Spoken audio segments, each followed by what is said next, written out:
Oh, sorry. Go ahead. All right. Welcome to Energy City Metro Ballpark as we got the first of two games between the Energy City Cactus Rats and the visiting Saskatoon Berries. Both looking for some good results to come out of this, especially in Saskatoon's part on a pretty lengthy road trip from the great province of Saskatchewan here into the capital region of Alberta today.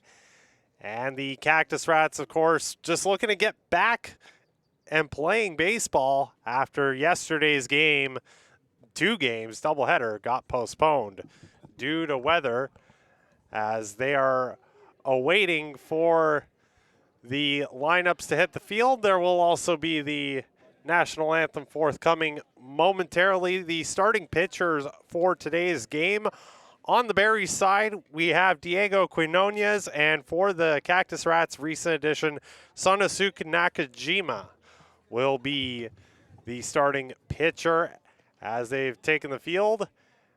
And, of course, a little bit of issues with the music, so maybe not an anthem today. We'll have to wait and see, but they are getting warmed up as if this game is just going to get right on with it, so to speak.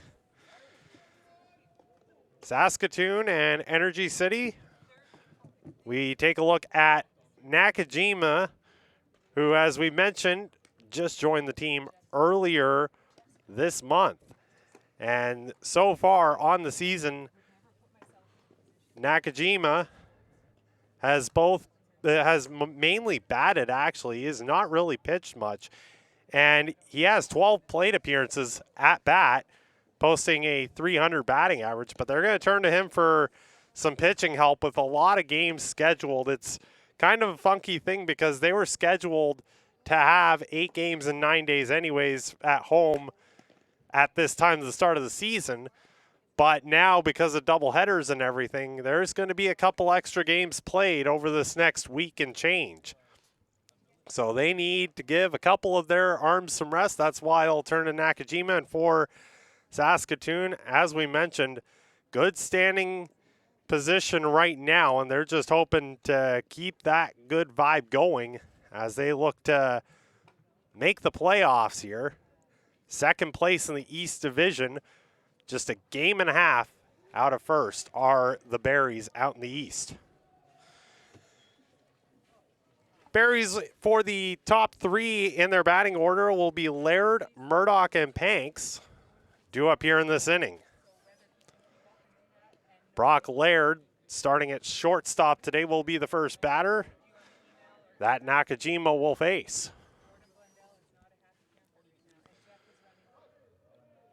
There's your batting order. Laird leading things off. Sit back, relax, and enjoy the ride. We are underway with the first pitch being swung on and missed.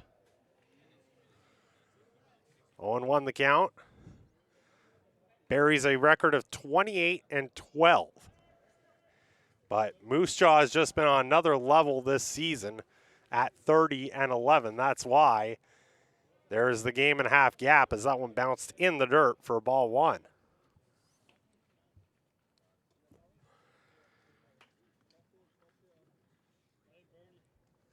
Nakajima, we were mentioning the batting stats. He had 3 hits and has scored 4 runs as he gets a look at the pitching side of things today.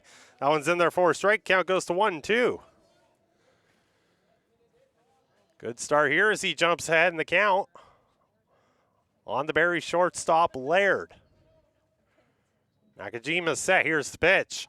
That's powered down the line, but foul as Laird fights off that pitch.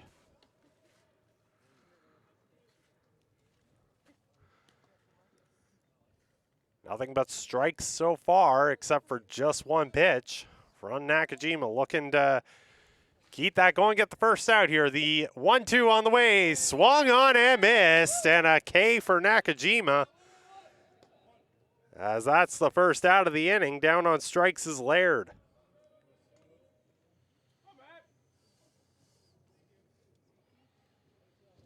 That'll bring up the designated hitter for today's game. That being Ethan Murdoch. Nakajima's first pitch to Murdoch misses down low.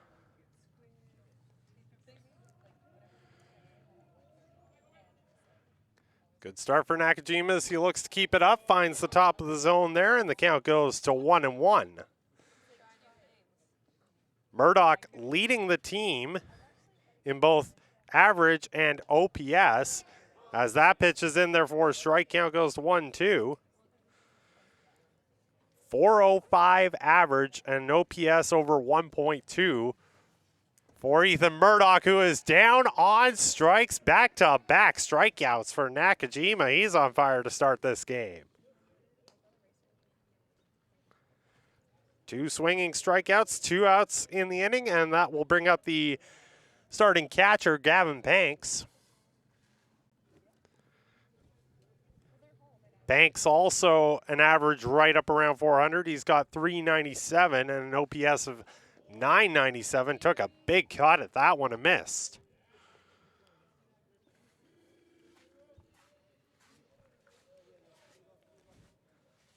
Banks leading this team, or at least near the top of the lead in RBIs, as he quickly falls behind 0-2. Only Murdoch and Gail Salinas, who is in this starting lineup, have more RBIs than the 34 Gavin Banks has put up, and he's down on strikes. 3 strikeouts, striking out the side is Nakajima. We'll go bottom first. Things looking good for the Cactus Rats start. For more than 40 years, we've been there, helping Canadians find the extra space they need to grow and to create new memories. Sentinel Storage. Try 4 weeks free. Details at sentinelstorage.ca. For over a century, we've been more than just lawyers. We're your neighbors, your friends, and your strongest advocates. With 15 locations across the prairies, we're everywhere you are. Stringham, your local lawyers.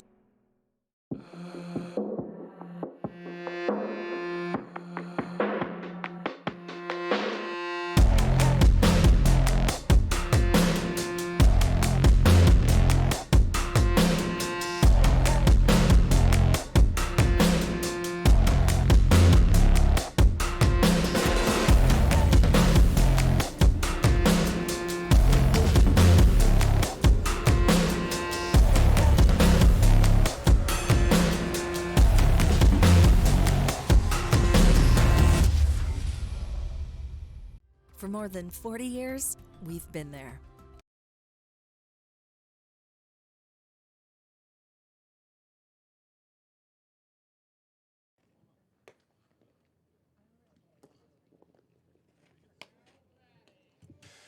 We go to the bottom of the first, still scoreless, and the starting pitcher for the Saskatoon Berries this evening, Diego Quinonez, takes the mound. Quinonez 4-1 record on the season. He's been pretty decent so far, despite some of the stats. 5.25 ERA might not look good at first glance, but then you get into everything else. He has thrown 36 innings total, given up just 27 runs, 21 earned on 43 hits, and the strikeout to walk ratio for Quinonez is where it really gets interesting. 33 strikeouts to just 9 walks. He'll get a look at the top 3 in the Cactus Rats order, led off by home run derby champ David Simmons. Simmons having a good weekend at the All-Star game that was, quite coincidentally, played out in Saskatoon over the weekend. Simmons, Kawanishi, and Burnett to lead it off, and Simmons takes the first pitch down at the bottom of the zone for a strike. And really, when you dig into the stats, it's not the most surprising thing that Simmons won the home run derby as he fouls that one off. The count goes to 0-2.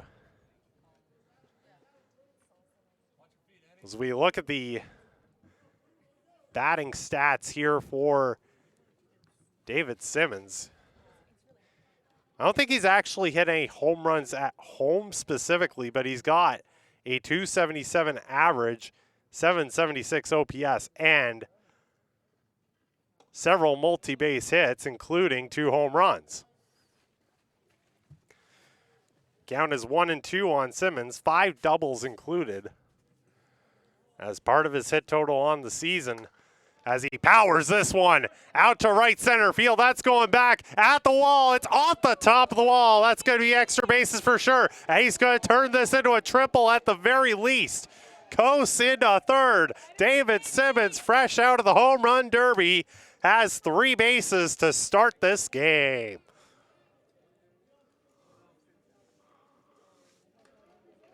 That's a great way to lead things off. First run of the game just 90 feet away for the home side, and I'll bring up the number 2 hitter, Dan Kawanishi. Now, the one thing that Kawanishi can say he has over David Simmons is he does have a home run here at home. Pitched just below zone, ball 1.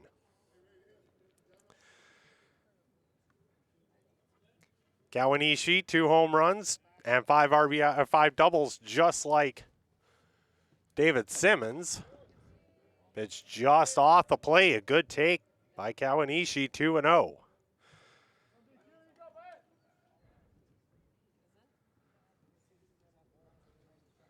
Quinonez trying to settle in and see if he can get out of the inning unscathed.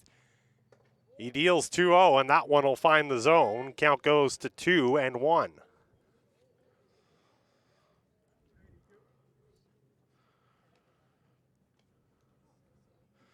Not sure how many triples the Cactus Rats have hit this season. It can't be too many.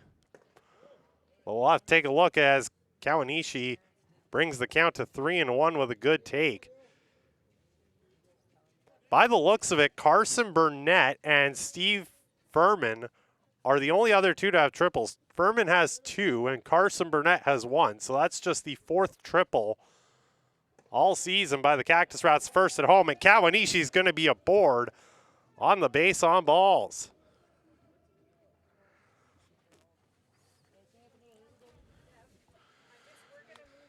So Energy City's in business here, first and third, still nobody out. The bottom of the first. We mentioned Burnett, he's batting third today, so he's going to get a look here with a chance to bring home a run.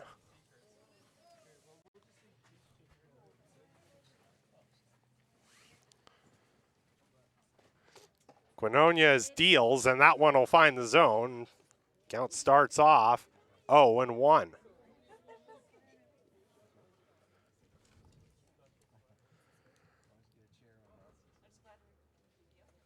Burnett on the season, 211 average, 706 OPS, but he's come up big when it has mattered. Quinonez deals 0-1. That one misses the zone, 1-1 the count.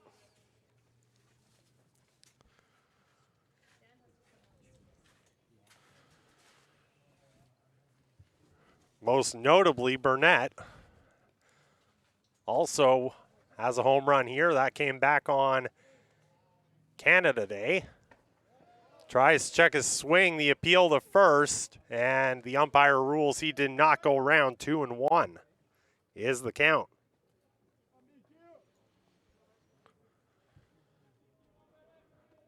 Two runners aboard already. Burnett trying to add to this. Maybe even bring home a run. He's ahead 2-1 the count. Quinonez comes set and deals and gets the swing and a miss. Home run cut on that for Burnett, but it's 2-2.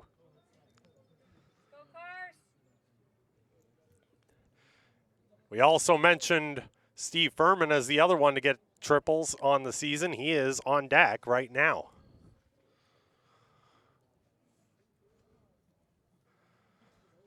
Burnett trying to get aboard, 2-2 is the count. There goes the runner. Quinonez deals, swing and a miss for strike 3, and then they have Kawanishi in a rundown, and trying to score is Simmons. Did he get around the tag? He did, and he's safe. Kawanishi served as the distraction, and taking advantage to score the first run of the game was Simmons. And Kawanishi, as a result, is in safely. 1-0, Energy City leads.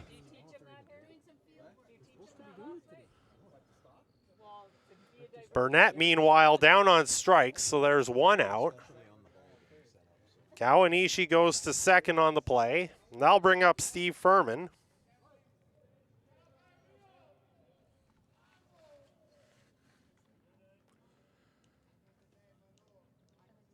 Quinonez will look back at second, deals to Furman. That one misses below the zone. 1-0 the count on Furman, who has a .294 average coming into this game, .844 OPS. Jumps ahead here early, runner in scoring position.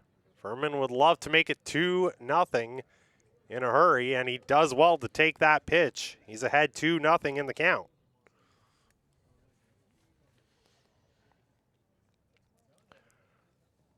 Furman earlier this month had a game at home where he had 3 hits and drove in 2 runs. So he's got some power. Kawanishi's taken off again. It's fouled off, however, and he's going to have to go all the way back to second.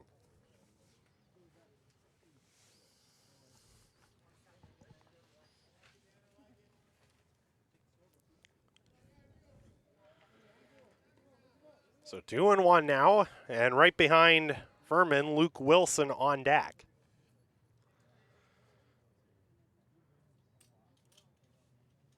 Quinonez looking to get out of the inning with just the 1 run in. Comes set and deals and gets a heavy swing and a miss from Furman, 2-2.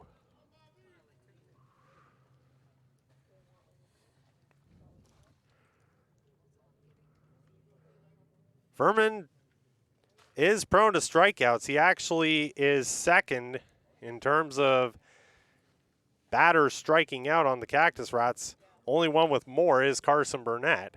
Trying to avoid that here. 2-2 and down on strikes. So that'll be 30 times on the season for Furman. That's the second out of the inning.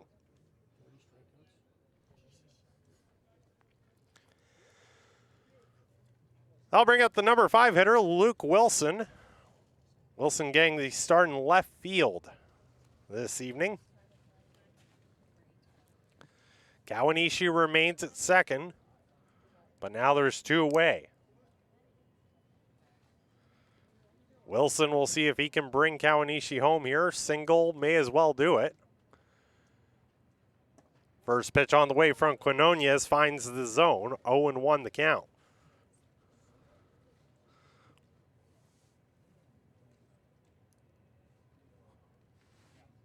Wilson second on the team in OPS at .919, only behind Rogan Rivard, who we unfortunately won't see the rest of the season, but Wilson has been pretty well right up there. Here's the 0-1 on the way, gets the swing and a miss, and quickly Wilson falls behind. Should the inning continue, Liam Kirsch on deck. Kirsch has been a staple of the Cactus Rats lineup this season, playing nearly every game behind the dish.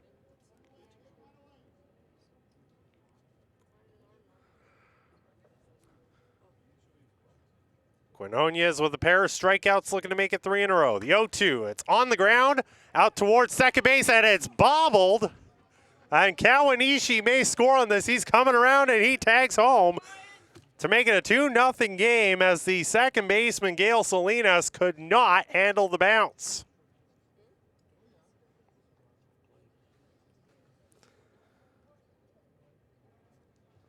So Kawanishi around to score. Wilson does the job, maybe not in the way he envisioned it coming up to bat, but it keeps the inning going all the same.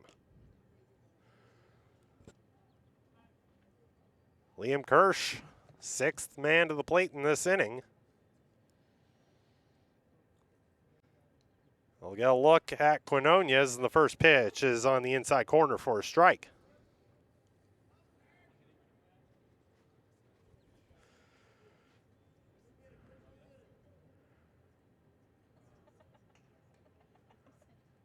Kirsch on the season, 259 average and 870 OPS. He's got some pretty decent power as well. And pops this one up foul. Falls behind, 0-2.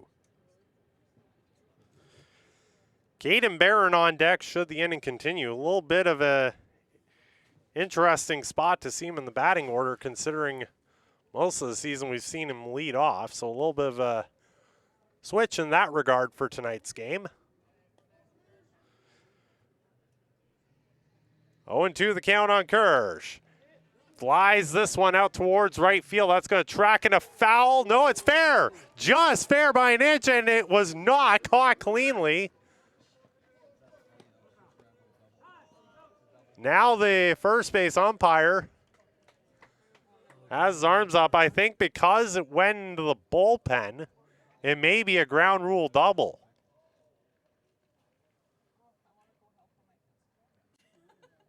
So if that's the case, no run will score on this play. And I believe that is the call. Ground rule double. It was just dropped in fair territory by the starting right fielder, Eric Aguirre.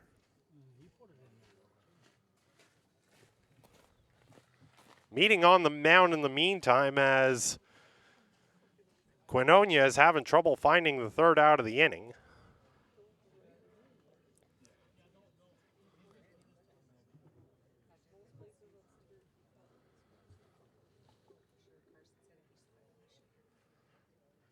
And meanwhile, we still await to see because there's currently only a runner on third base.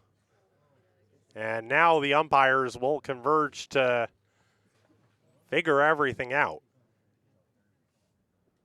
Initially, I thought it was a ground rule double, but it may be a matter of how many extra bases they award beyond the first and second that Wilson and Kirsch would have already gotten by the ball being dropped in fair play.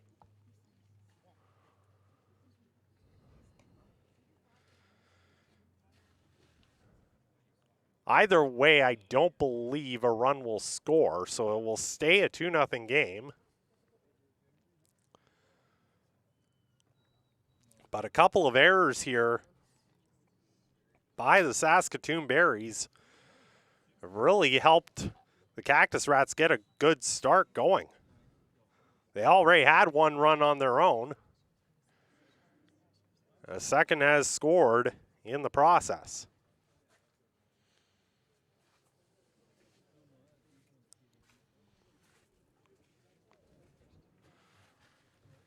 They'll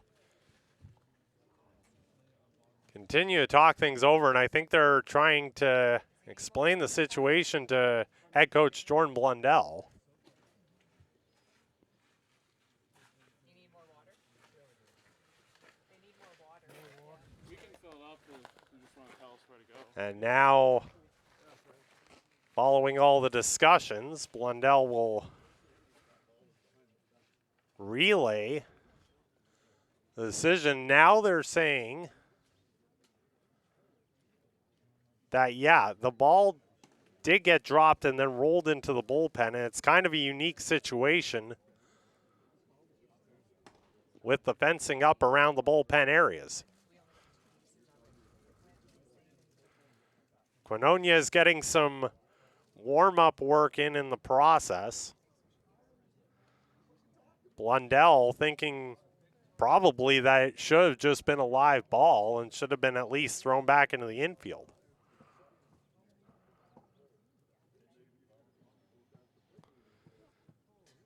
Quite an interesting situation, to be sure. And getting back to how we're scoring this, that's 2 errors in a row for Saskatoon, which I don't believe they've committed a whole lot of errors. They are second in the East Division with a 135 run differential. They're not a team that makes too many mistakes. So kind of a unusual occurrence just on that alone. That's 2 errors in the same inning. But now how do you score the second one becomes the question. It was easy to score Wilson reaching on error because that was a matter of just a runner coming home. But an error that involves the bullpen is a little extra intriguing. And then they're still having an animated discussion. This is about as animated as I've seen Jordan Blundell this season.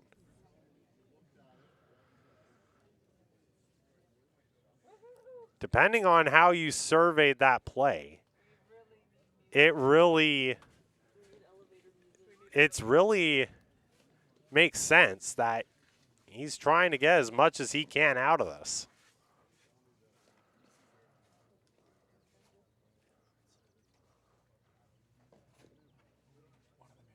At the end of everything, it does appear that it'll be a ground rule double. So Kirsch reaches on the error and advances to second in the process. Wilson will be held at third. It remains a 2-0 game. And after all this, Caden Barron has been waiting for an at-bat that he will finally receive. Quinonia's first pitch is in there for a strike.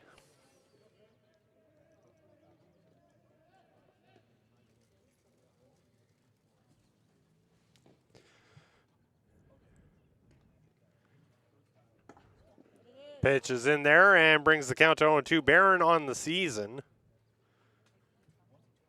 It's played pretty decently, just hasn't been able to find some traction. But he does have a 911 OPS. He was leading off in the order earlier on in the month of July. 1-2 the count. Quinonia is hoping to get out of the inning with just the 2 runs across. Here's the 1-2 on the way, and that one is clubbed out towards short. Snared on hop, throw to first, brings the first baseman offline, and a third run will score. Brock Laird's throw brought first baseman Josh Henson off the bag, so Barron is safe. Wilson scores. Kirsch advances to third. It's a 3-0 ball game. Hiraku Ikeda now will get an at-bat in this bottom of the first. Quinonia's first pitch is below the zone.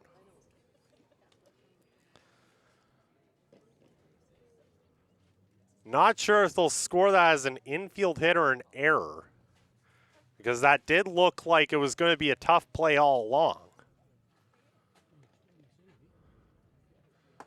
Pitch on the way to Ikeda is a strike, 1-1 the count.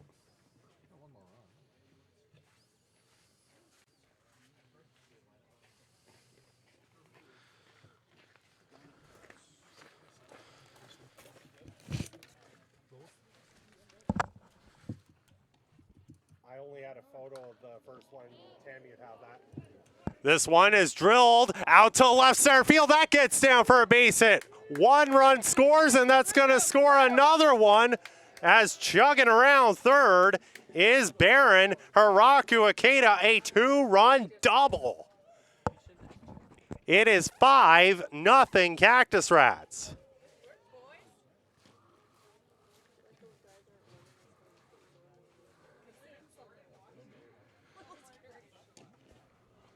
Well, Ikeda will take that. For Ikeda, that's going to be RBIs number 12 and 13 on the season. It'll be a bat-around inning as the number 9 batter, Caden Allen, will get an appearance. Falls behind 0-1.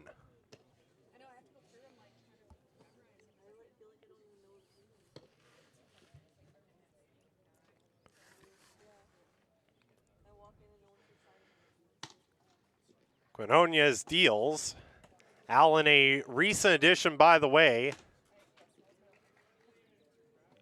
to this Cactus Rats lineup. We don't even have his player profile.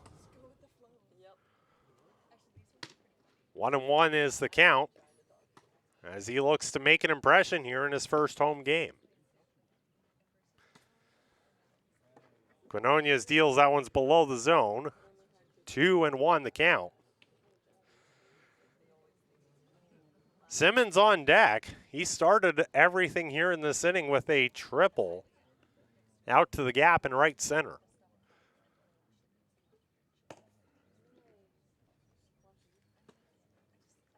Quinonia's come set. Deals 2-1. That one's powered out into left field, a base hit, and that will bring home a 6th run as Akeda powers around the bases. There's your first impression RBI single for Caden Allen, and it's now 6-0.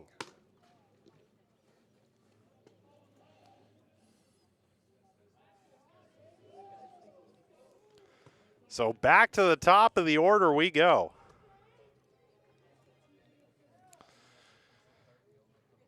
Can David Simmons go 2 for 2 in the inning?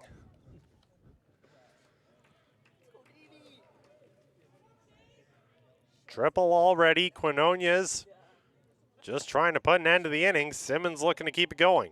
Peel down to first. No swing, and the count starts 1-0.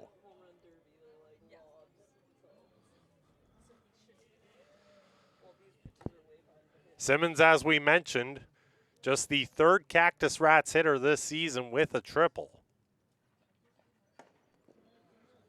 Taking that pitch all the way 2-0. Already action in the Berries bullpen. Colin Plain getting loosened up.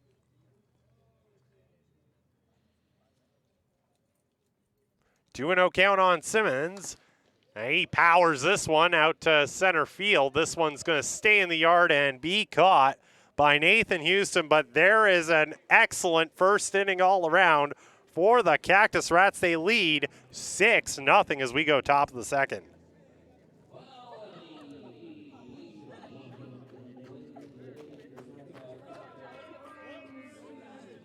For more than 40 years, we've been there, helping Canadians find the extra space they need to grow and to create new memories. Sentinel Storage. Try 4 weeks free. Details at sentinelstorage.ca. For over a century, we've been more than just lawyers. We're your neighbors, your friends, and your strongest advocates. With 15 locations across the prairies, we're everywhere you are. Stringham, your local lawyers.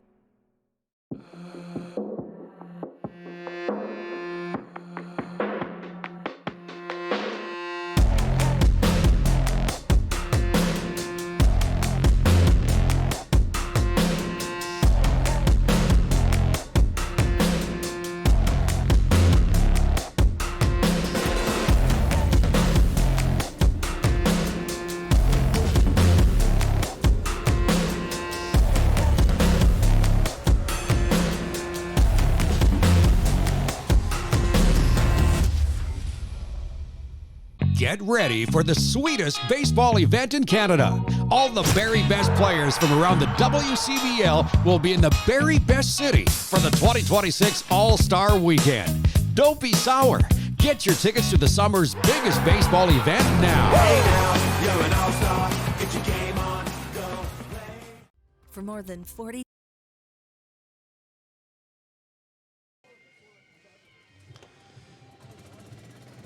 Well, if you wanted a first inning that could go about as well as possible for the home side, you just had one there.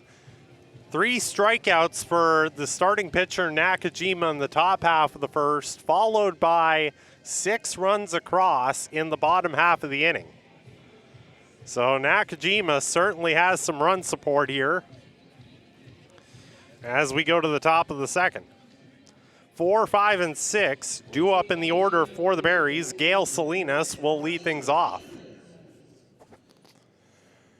And we are talking about how David Simmons won the home run derby. Gail Salinas took home the prize in a different category, as the first pitch on the way is powered and just beyond the leaping grab of Caden Barron. So Salinas aboard of the base hit. I don't think there was any scenario in which Barron could catch that.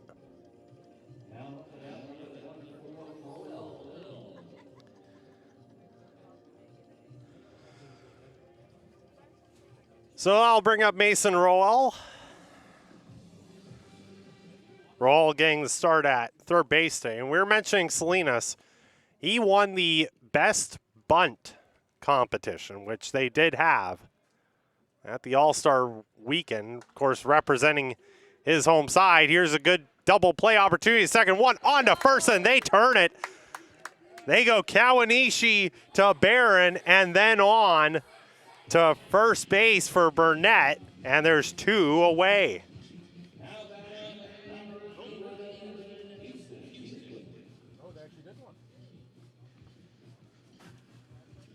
Six, 4-3 on the double play there, as you saw. And the first pitch is a strike to the number 6 batter, Nathan Houston, getting the start in center field.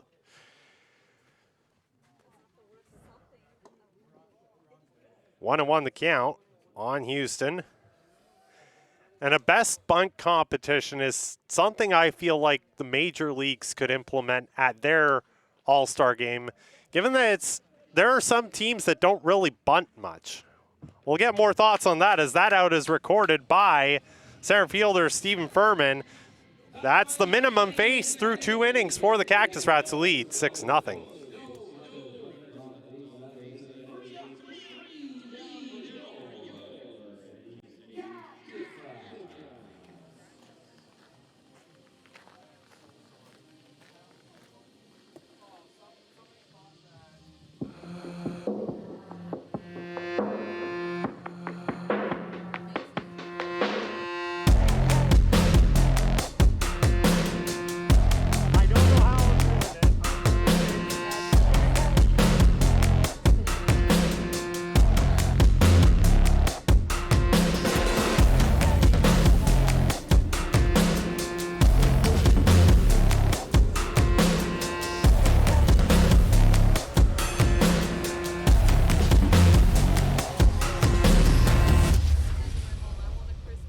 Get ready for the sweetest baseball event in Canada. All the very best players from around the WCBL will be in the very best city for the 2026 All-Star Weekend. Don't be sour.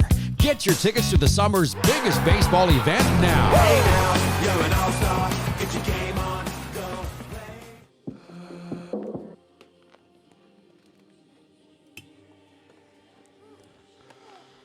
Score remains 6-0 as we go to the bottom of the second, and back out there for a second inning of work is Diego Quinonez. Not sure if you could really fault him too much for how that first inning transpired, as he did have 2 strikeouts, and then what should have been the third out of the inning got bobbled by second baseman Gail Salinas, and that set the stage for 6 Cactus Rats runs.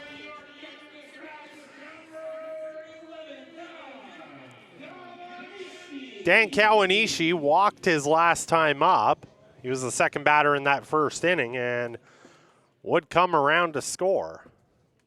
He's bunting, but bunts that foul. And there might be your reason why Gail Salinas won that competition.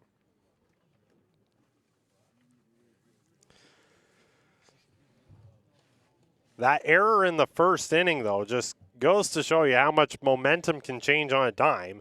Instead of being out of the inning without allowing a run, 6 end up scoring. This one's popped up on the infield and caught by the third baseman Mason Rowell. There's one away.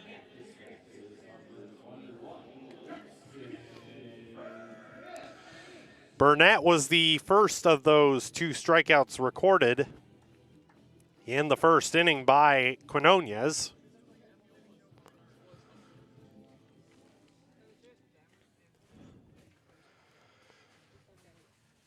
As he looks to get aboard and Powers this one into left center field. This one's got some distance, but it's just short of the wall and caught by the left fielder, Nash Nichols, for the second out.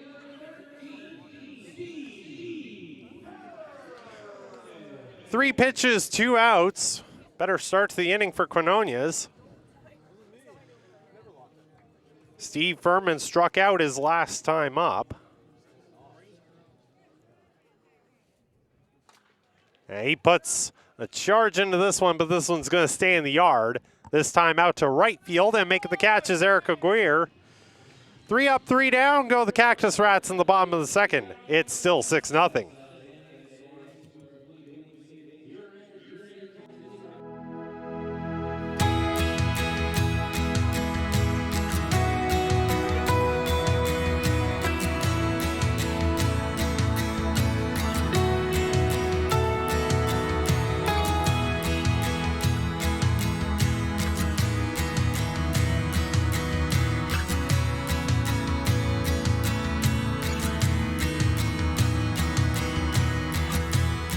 This July, the Okotoks Dogs and Baseball Canada will host the Road to Okotoks and the Morneau Cup National Championship at the Siemens Stadium Complex from July 14th to 19th. Come watch the top 16 youth baseball teams from across the country. These are the future stars of Canadian baseball, tomorrow's collegiate standouts and professional players, all chasing a national championship. Don't miss a week of elite competition, unforgettable moments, and the future of Canadian baseball in Okotoks. Have you ever wondered if there's one thing that connects people from across our province? Something that connects the coffee shop to the spray park, or the brewery to the rodeo, the campground to the sports field. It's pretty amazing when you think about how it's all connected, because it truly is. And it's all we think about, so you don't have to.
This July, the Okotoks Dogs and Baseball Canada will host the Road to Okotoks and the Morneau Cup National Championship at the Seaman Stadium Complex from July 14th to 19th. Come watch the top 16 youth baseball teams from across the country. These are the future stars of Canadian baseball, tomorrow's collegiate standouts and professional players, all chasing a national championship. Don't miss a week of elite competition, unforgettable moments, and the future of Canadian baseball in Okotoks. Have you ever wondered if there's one thing that connects people from across our province? Something that connects the coffee shop to the spray park, or the brewery to the rodeo, the campground to the sports field. It's pretty amazing when you think about how it's all connected, because it truly is. And it's all we think about, so you don't have to. This July, the Okotoks Dogs and Baseball Canada will host the Road to Okotoks and the Morneau Cup National Championship at the Seaman Stadium Complex from July 14th to 19th. Come watch the top 16 youth baseball teams from across the country. These are the future stars of Canadian baseball, tomorrow's collegiate standouts and professional players, all chasing a national championship. Don't miss a week of elite competition, unforgettable moments, and the future of Canadian baseball in Okotoks. Have you ever wondered if there's one thing that connects people from across our province? Something that connects the coffee shop to the spray park, or the brewery to the rodeo, the campground to the sports field. It's pretty amazing when you think about how it's all connected, because it truly is. And it's all we think about, so you don't have to. This July, the Okotoks Dogs and Baseball Canada. Bottom of the third inning, and Diego Quinonez is back out there for this inning as he got through the bottom of the second on just 4 pitches. Misses with that one. The count starts 1-0 on Wilson. 5, 6, and 7 in the order due up. That one will find the top outside corner for a strike, 1-1. Wilson, the first batter to reach on error in the first inning. It was 3 consecutive errors committed by Saskatoon, which is not something we expected. Saskatoon, of course, with a really great run differential on the season, they don't make too many mistakes. 1-2, this one's powered down to center field, and that's going to get down for a base hit. So Luke Wilson has reached both times that he's been up to bat.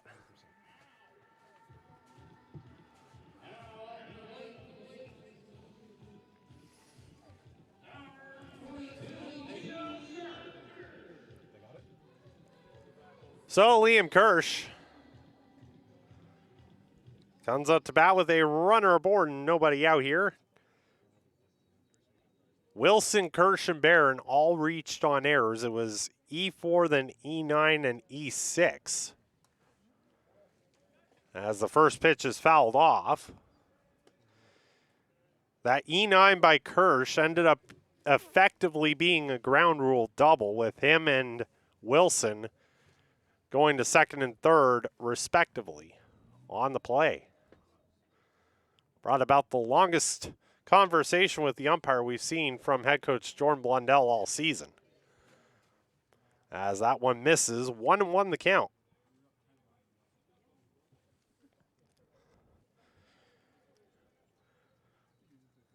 And that error that Wilson reached on could have ended the inning. It was a routine play that Gail Salinas just could not handle the bounce off the grass and led to 6 runs. 2-1 the count on Kirsch.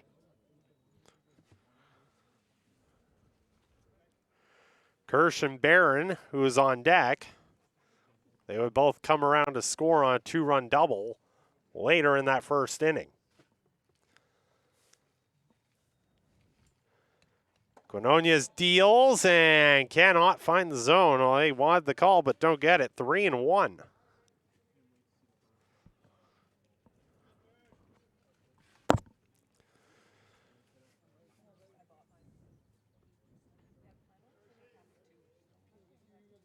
Wilson just a shallow lead off first, not running.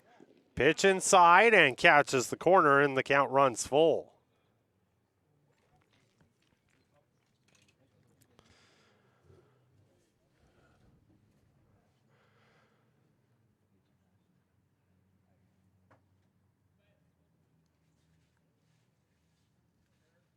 Still shallow lead and no run, and this one is powered right at short. That's going to be two as it's on to second, then on to first. Salinas and Henson with the play started by Brock Laird, 6-4-3, and there's two outs.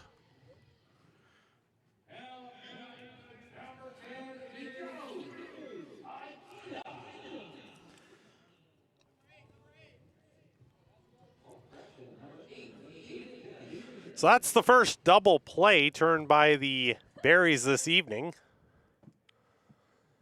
And Caden Barron up to bat will take the first pitch down below the zone.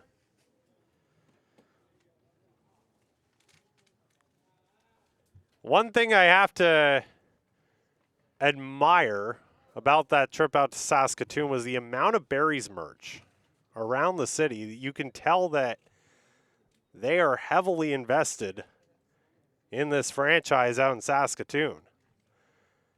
And the team hasn't been around that long. They only came back into the WCBL a couple seasons ago. This one's powered out to center field. This is going to be playable and caught by Nathan Houston.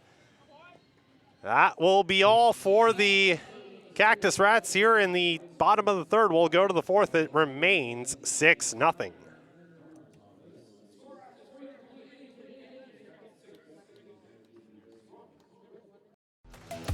The live sports experience is changing. Teams and facilities are under pressure to provide online and in-venue entertainment. IKS Live has the right team to deliver. We provide service across North America and produce the best fan experience, in the seats or streaming to you.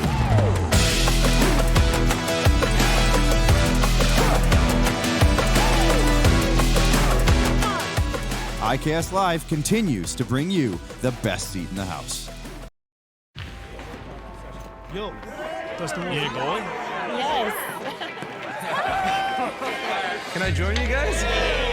All right, let's go.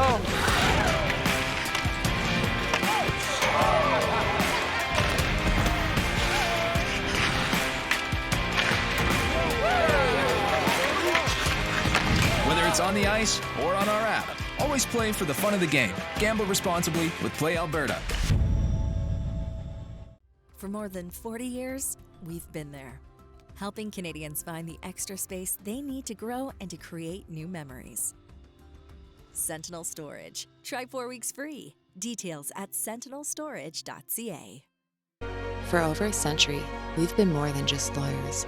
We're your neighbors, your friends, and your strongest advocates. With 15 locations across the prairies, we're everywhere you are. Stringham, your local lawyers. The live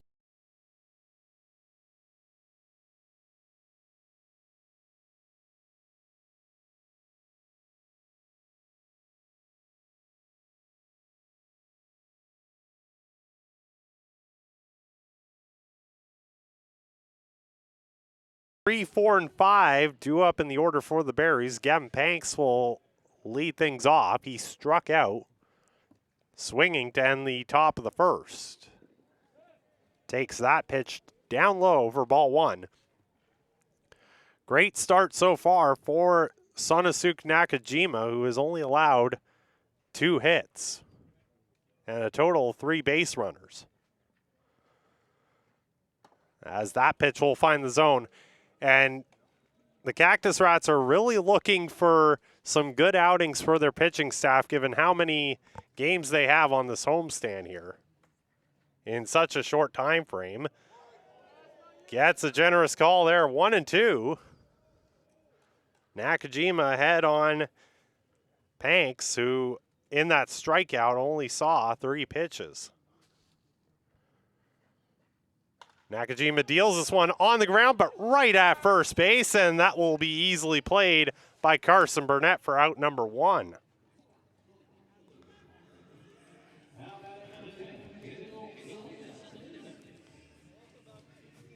3 unassisted on the putout, and Gail Salinas will be up to bat. Salinas had the first hit of the game as he put one just beyond the reach of Caden Barron. He, however, would be erased on a double play later on in that same inning. Falls behind to start, 0-1.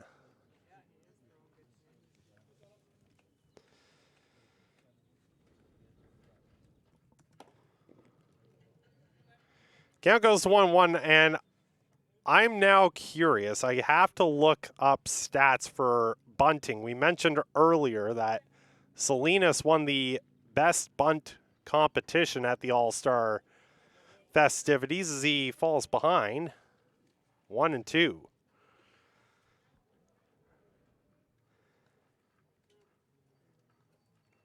And we're seeing something from Fangraphs that was published last month that said up to that point, almost a full percent of all plate appearances ended with a batted ball via the bunt.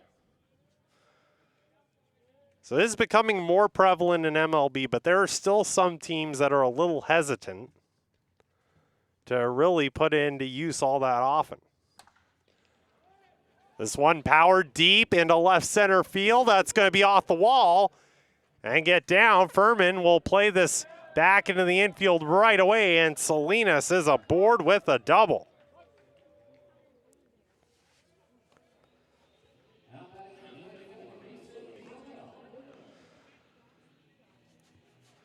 So Salinas is 2 for 2 on the day. Mason Rowell will be the next batter. Rowell hit that double play ground out in the second. Be difficult for a double play here, so a little less pressure as he takes for ball 1.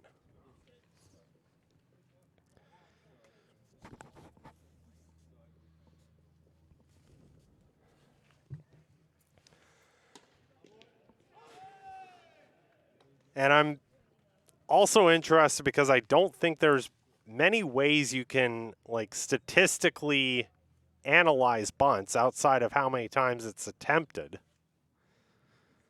Although currently the Tampa Bay Rays lead in sacrifice bunts. Count goes 2-1 on Rowell. If you're wondering where the Blue Jays slot into that, they are tied for 10th. So they're a pretty decent team themselves in that regard. Pitch is taken for strike 2-2 the count. And the least amount of sacrifice bunts recorded on the season goes to the Atlanta Braves, who have done it just 4 times. Keeping in mind, we're already into the 4th month of the season for Major League Baseball. A swing and a miss. That's the 4th strikeout for Nakajima on the evening.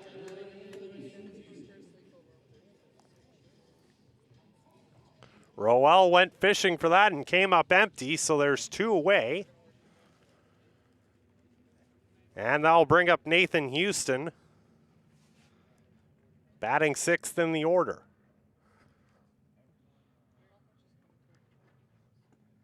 They'll take the first pitch in the dirt for ball 1.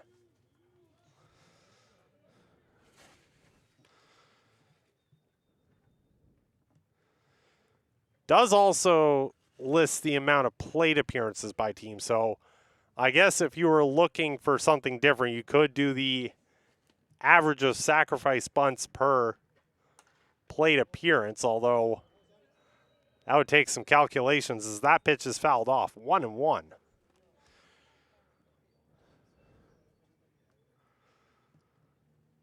But there you go. Now you know that in a game between Tampa Bay and Atlanta, average in the advantage, in bunting would go to the Rays. 2-1 the count now on Houston.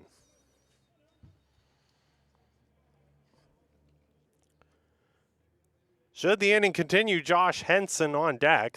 Lined out right to Nakajima his last time up, and he's going to get an at-bat. This one could score a run. Long throw from the outfield for Fermin. It's on line, but just a second late. Sliding in safely is Salinas with the first run of the game for the Berries.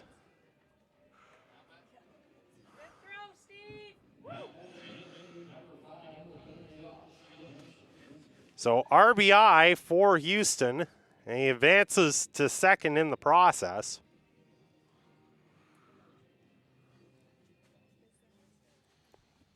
I'll bring up Josh Henson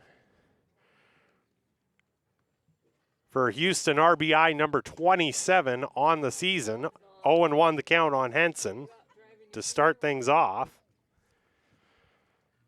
And the same scenario with a runner in scoring position.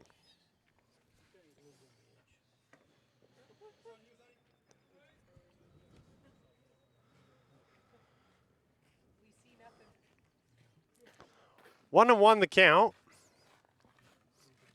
Eric Aguirre on deck. Reached via error as that pitch is fouled off. You would get to third base. They had first and third with 2 outs in the top of the third inning. Could not bring home a run. 1 run in here already in this 4th inning for the Berries.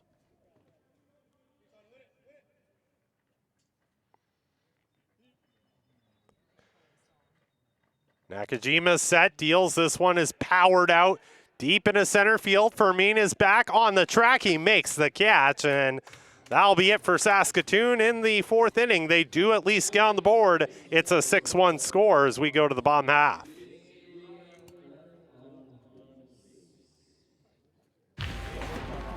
Yo, Dustin, you going? Yes. Can I join you guys? All right, let's go.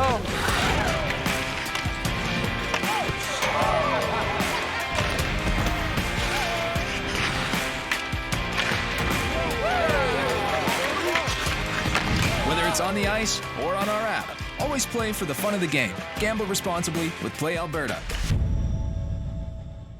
For more than 40 years, we've been there, helping Canadians find the extra space they need to grow and to create new memories. Sentinel Storage. Try 4 weeks free. Details at sentinelstorage.ca. For over a century, we've been more than just lawyers. We're your neighbors, your friends, and your strongest advocates. With 15 locations across the prairies, we're everywhere you are. Stringham, your local lawyers.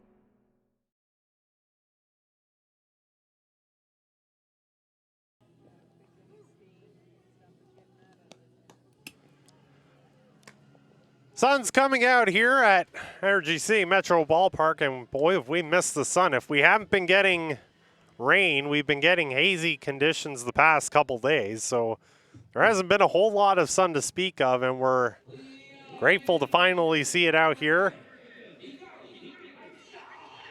Araku Ikeda will lead things off. Ikeda blew it wide open in the bottom of the first, a 2-run double that brought home the 4th and 5th runs of the inning in one swing. Jumps ahead here 1-0.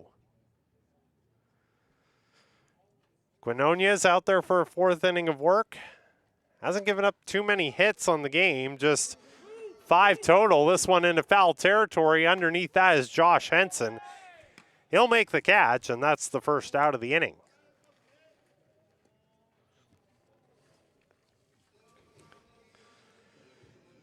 Caden Allen brought home run number 6 in that first inning with an RBI single.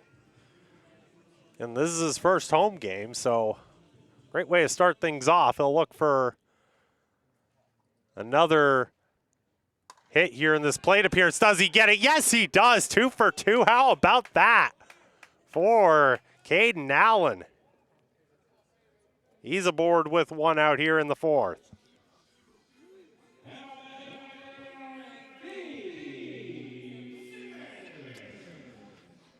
So I'll bring up Dave Simmons, who is 1 for 2 so far in the game. A triple and a flyout. Both came back in the first. As the Cactus Rats batted around, 10 men sent to the plate.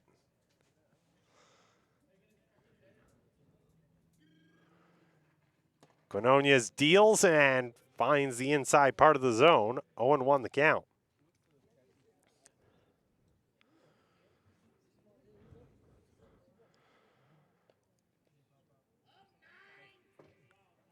Interesting way for Simmons to follow up the home run derby with recording a triple.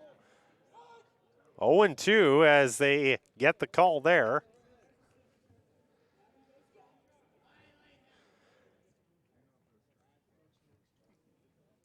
That hit so far is number 6, the one that Allen just recorded.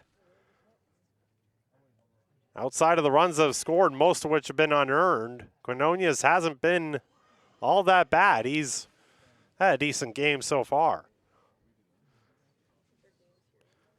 Chased Allen back to the bag. It stays an 0-2 count. As Quinonia's comes set, deals, and that one well upstairs.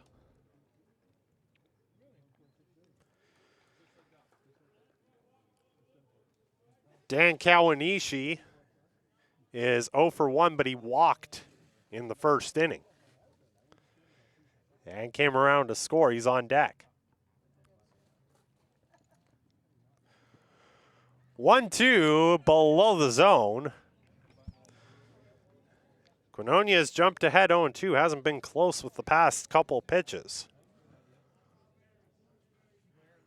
Simmons not an easy out. He's made contact twice. Even if he's only 1 for 2, both have gone pretty deep. There goes the runner, and this one is fouled off, so Allen will have to return back to first.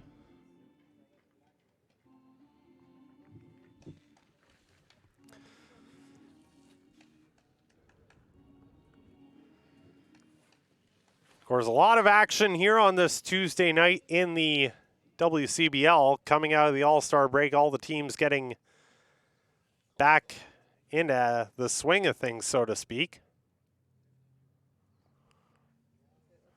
Pitch on the way is fouled off at home plate as Simmons just gets a piece.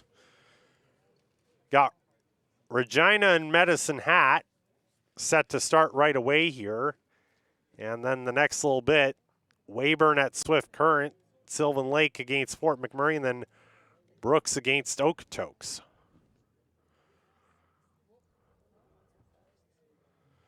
As the pitch is on the way from Quinonia is on the ground, foul once again. Simmons putting up a good battle here. Next pitch will be pitch number 8 of the at-bat.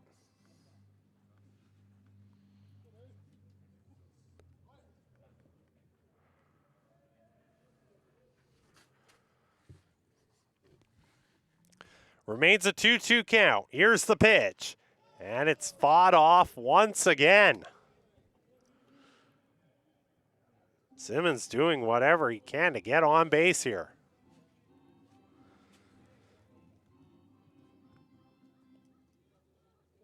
Of course, the games that will matter the most in terms of the out-of-town scoreboard for the Cactus Rats are the ones involving Fort McMurray and Brooks, who are chasing Energy City for that final playoff spot. Here's the play on to second, one on to first. He's safe as Simmons manages to beat out the relay throw. That was Roel to Salinas for the force, and that's all they'll get. Simmons puts up a battle and gets aboard.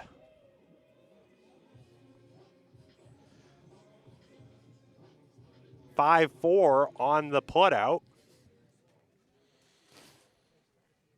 That was a 9-pitch at bat, and Simmons, to some degree, wins the battle. There's 2 outs. Kawanishi up to bat. He'll take the first pitch, 4-1. Cactus Rats coming to today at 14-22.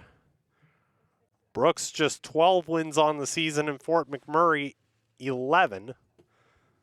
Energy City has multiple games in hand. On Fort Mac, a bunt attempt, but bunted foul, so 1-1.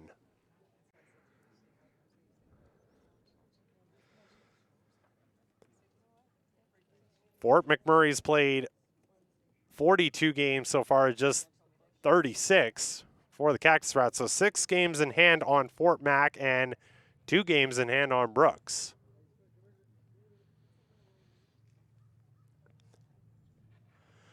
There goes the runner. Simmons taking off, trying for second. He is tagged. He is out.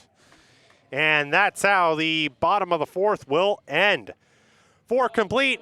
It's 6-1 still for Energy City as we go to the top of the 5th.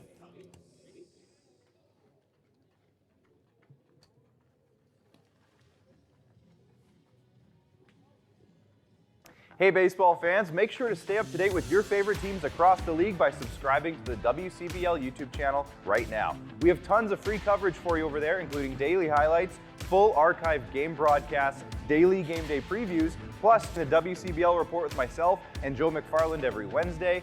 It's all in one spot, the WCBL YouTube channel. Subscribe today.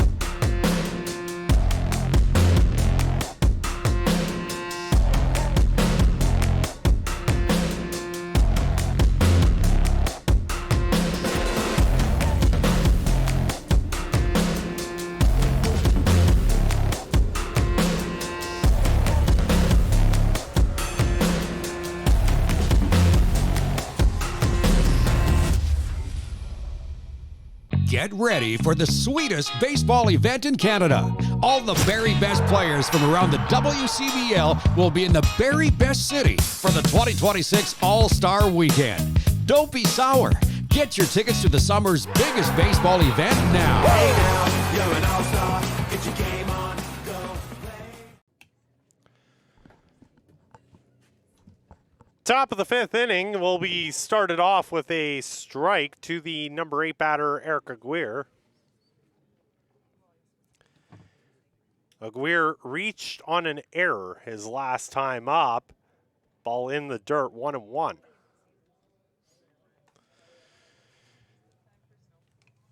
Nakajima so far just 4 hits allowed through 4 innings to the Berries.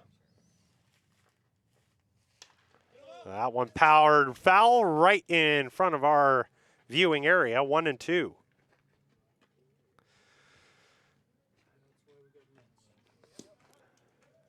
The Berries we mentioned are chasing down Moose Jaw for the top of the East Division, as this one golfed right off of Nakajima, and that's going to go into no man's land.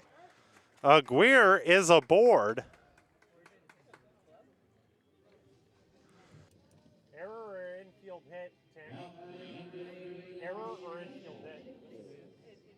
Yeah.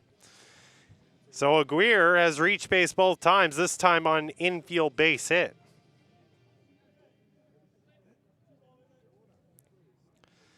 I'll bring up the number 9 hitter, Nash Nichols. Nichols connects on the first pitch to shortstop on to second one. They will not have it play at first as Nichols a little too fast, but Kawanishi gets the putout with Barron, 6-4 on the play.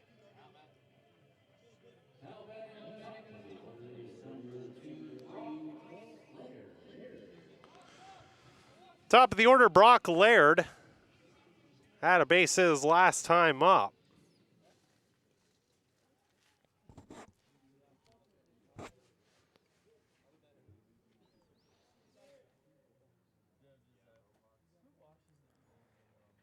Shallow lead off first. Laird, that one off the mound. A nice snare by Barron at second, on to first, and not in time, just by a whisker.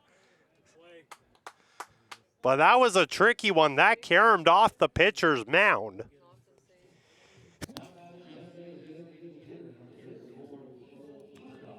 Caromed off the mound, and they managed to somehow come up with that. Caden Barron with a nifty play.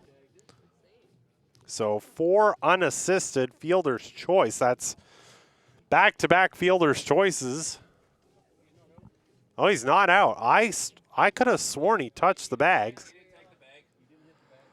So my apologies. That will be both runners are aboard still.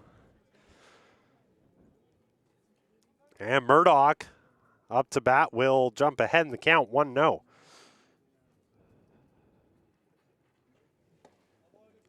That was nonetheless a tricky play because of that funny bounce off the mound. Murdoch falls even in the count, 1-1. And powers the next pitch. That's going to get into left field for a base hit. Runners are forced to hold as the throw back in was quick. But now the bases are juiced with 1 out.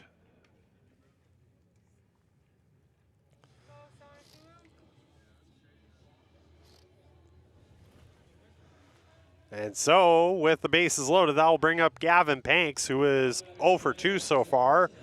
Ground out and strikeout.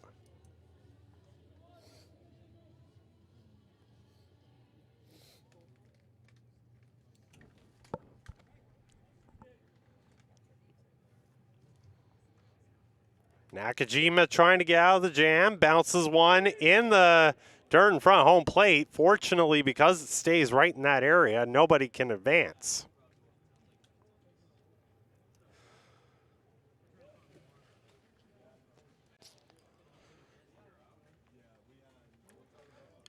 Saskatoon managed to score a run on an RBI single last inning. They had first and third in the top of the third, but couldn't bring anybody home, as 2-0 the count now on Panks.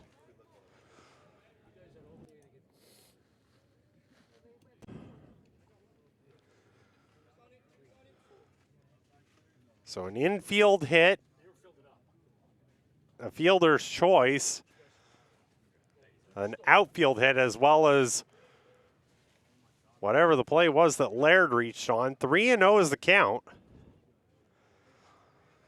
Nowhere to put Murdoch, as Nakajima tries to settle back in.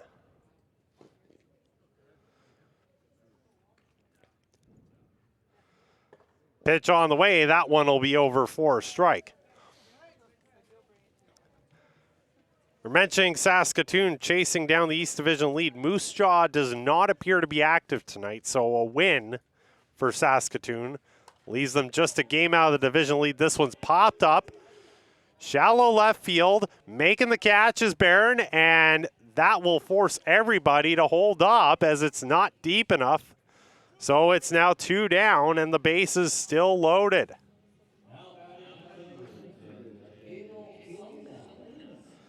The out recorded by Dan Kawanishi. I'll bring up Gail Salinas, who has been the dangerous hitter so far in the Berries lineup tonight. He's 2 for 2 with a single and a double.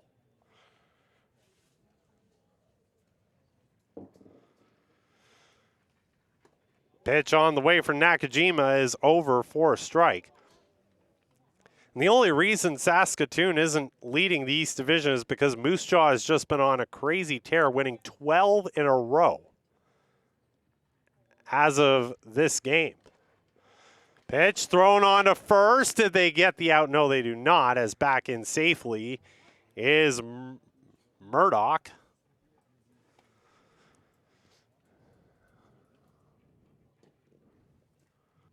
Was that a ball or a strike?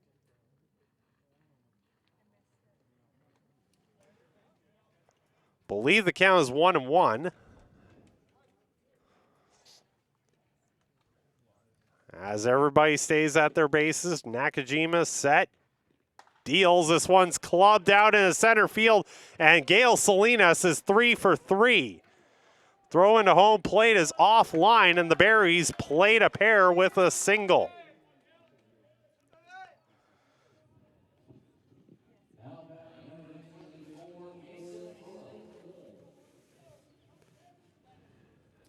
So Nichols and Laird both score to make it 6-3.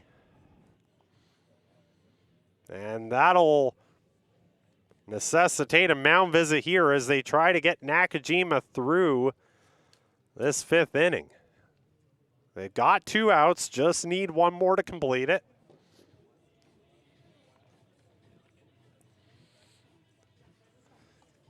And if you're a home team fan, if you're a fan of the Cactus Rats, you're especially rooting for him to get to the end of the fifth to be in line for the win. First and second, 2 outs, tying run now at the plate. Pitch is just below the zone for ball 1.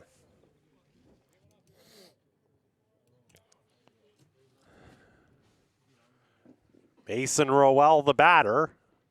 0 for 2. He's grounded into a double play and struck out. Nakajima has 4 strikeouts on the evening. That pitch finds the zone.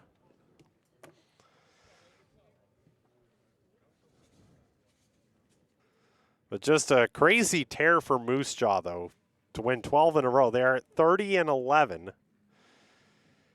The only other team with 30 wins is nobody.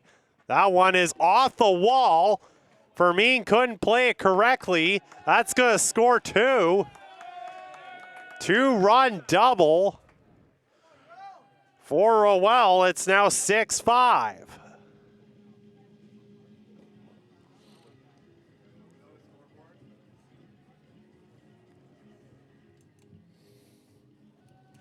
That might be it for Nakajima, as out comes Jordan Blundell, and Cactus Rats will go to the bullpen. 4 runs are in here for Saskatoon. In the top of the fifth, we'll have a new pitcher coming into the game.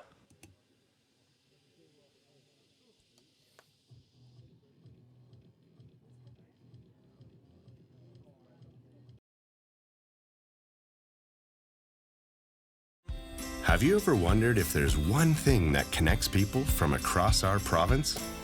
Something that connects the coffee shop to the spray park, or the brewery to the rodeo, the campground to the sports field. It's pretty amazing when you think about how it's all connected, because it truly is. And it's all we think about, so you don't have to. The live sports experience is changing. Teams and facilities are under pressure to provide online and in-venue entertainment. IKS Live has the right team to deliver. We provide service across North America and produce the best fan experience, in the seats or streaming to you.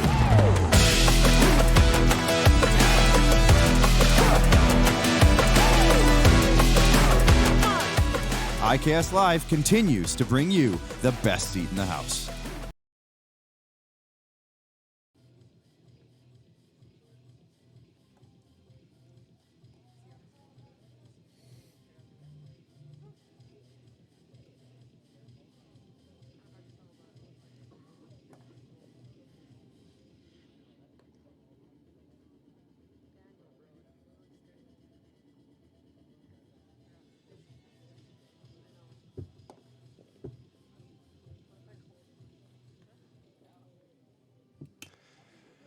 So the Cactus Rats will go to the bullpen here and try and get out of this inning still leading.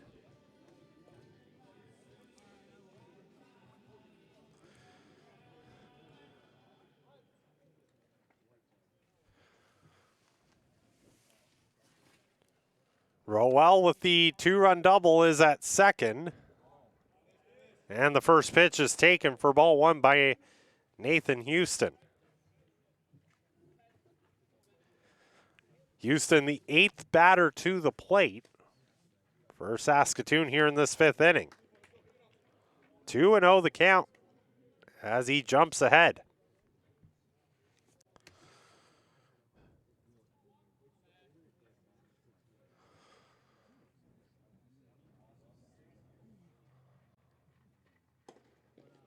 make it 3-0.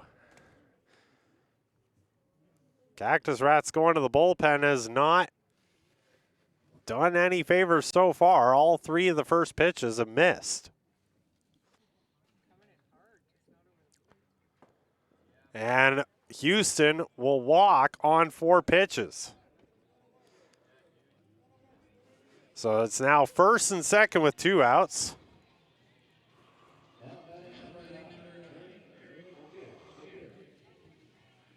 Eric Aguirre has been aboard twice, once reaching via error, the other an infield base hit. He has made it as far as third base both times. That pitch will find the zone 4 strike. Sorry, this is not Aguirre. This is Henson after Houston walked. Well, there you go. The PA announcer even managed to juke me on that one.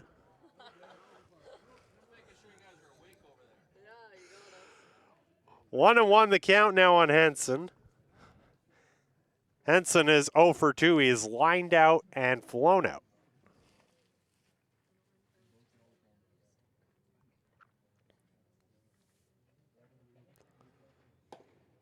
Pitch on the way, misses. 2-1.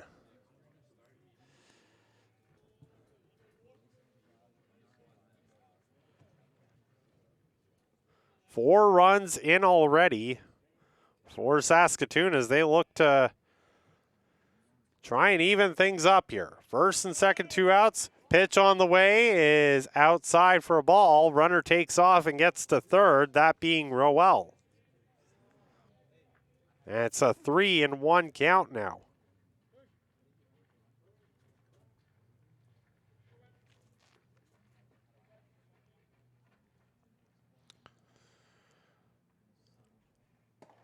Pitch on the way, finds the bottom of the zone. The count's full now.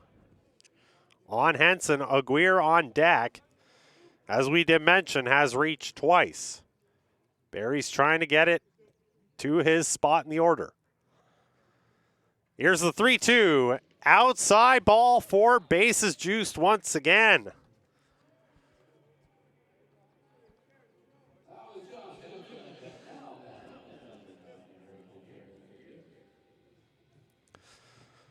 Well, like what the Cactus Rats had in the bottom of the first, bat around inning here for Saskatoon.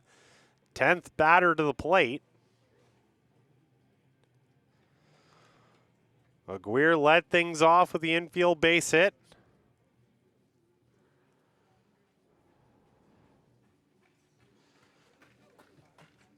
Did not make it any further than third as he was retired on a fielder's choice.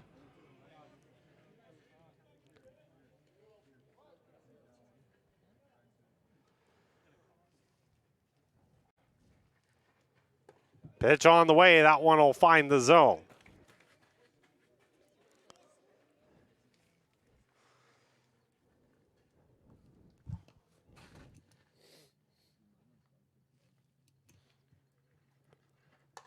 This one on the ground, it's going to go right to second. Barron to first, and the Cactus Rats get out of the inning. Still leading, thankfully, although Saskatoon has drawn it a lot closer to even. It's now 6-5 as we go to the bottom of the 5th. The live sports experience is changing. Teams and facilities are under pressure to provide online and in-venue entertainment. IKS Live has the right team to deliver. We provide service across North America and produce the best fan experience, in the seats or streaming to you.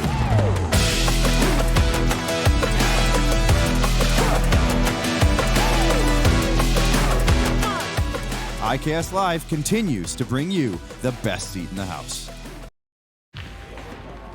Yo, Dustin, you ain't going? Yes. Can I join you guys? All right, let's go.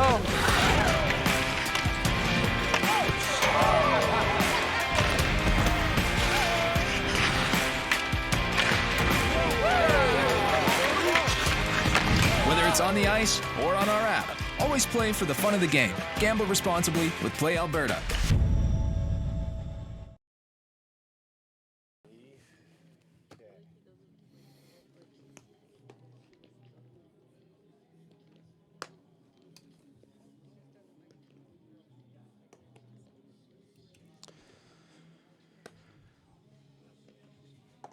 Cactus Rats still leading, but now only by 1 run, 6-5 as we go to the bottom of the 5th. Dan Kawanishi appeared at the end of the bottom of the 4th, but Dave Simmons caught stealing, ended that at bat early, so they'll get to start all over again, and Quinones will go into his 5th inning of work, trying to at least get to the point of a decision here in this game.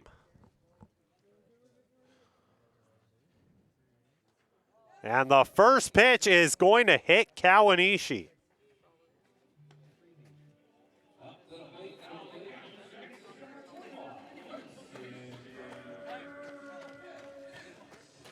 So Kawanishi aboard for the second time, and Carson Burnett comes up to bat. Burnett is 0 for 2. Struck out and flown out. Activity once again now in the Barry's bullpen as we do get deeper into the game. First pitch is swung on and missed by Burnett.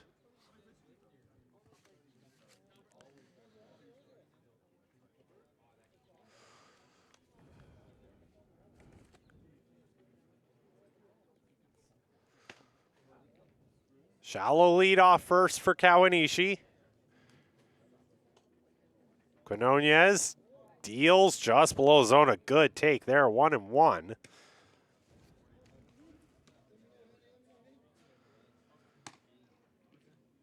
Pretty good outing, all things considered, for Nakajima, even though he ultimately only goes 4 2/3 and does not leave in line for the win. On to second one, the double play relay throw, and safe is Burnett. They get the out at second. Kawanishi retired on the 5-4 putout from Roel to Salinas.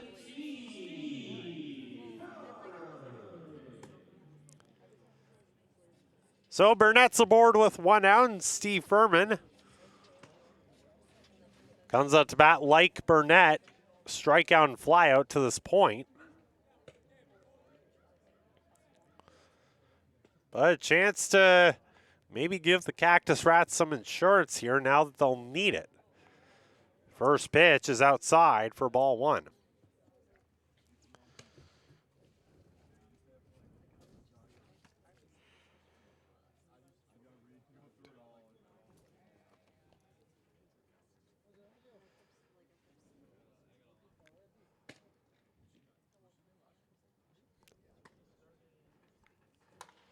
This one's powered out towards short, and it's bobbled again. This time Brock Laird unable to handle the bounce. And it's now first and second with 1 out.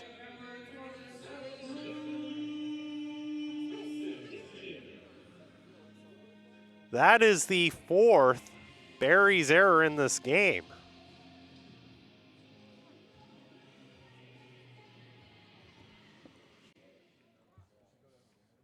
And that will set the stage for Luke Wilson, who has reached base twice. Had a base hit his last time up.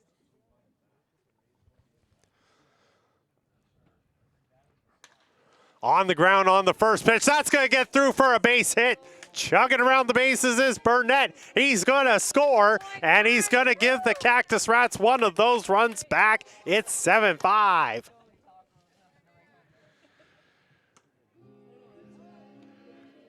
Second hit of the game for Luke Wilson.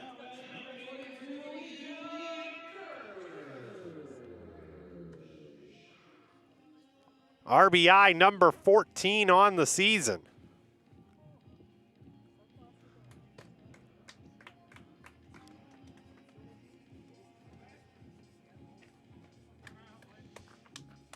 And That looks like it will be it for Quinonez. We'll have a new pitcher into the game when we return.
New pitcher into the game for the Saskatoon Berries will be the right-hander Colin Plain.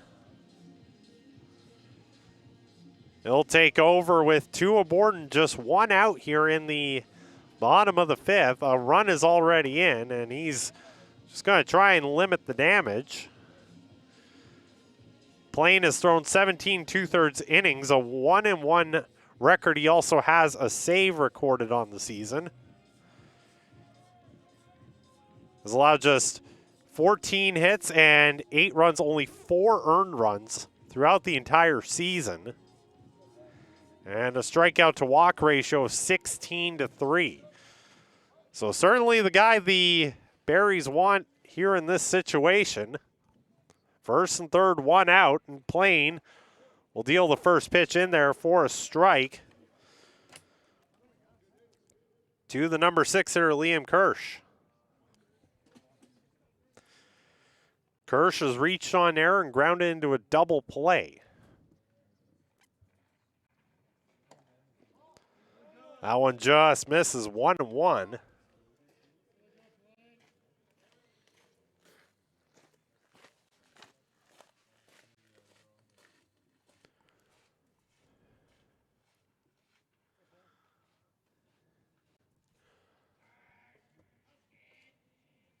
Plain set.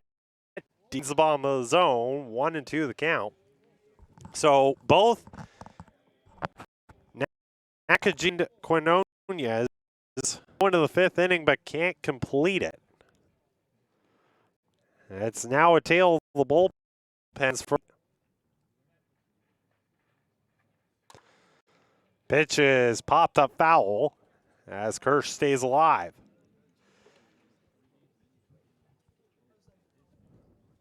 Caden Barron on deck has also reached on air and then flown out.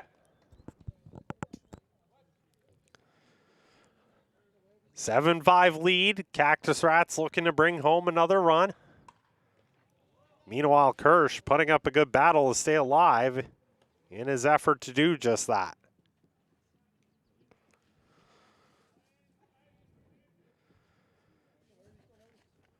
For Quinonez in that 4 1/3, gives up 7 runs on 7 hits. Only 4 of those runs are earned. As another pitch is fouled off. Liam Kirsch putting up a good battle. Quinonez only walked 1 batter and struck out 2.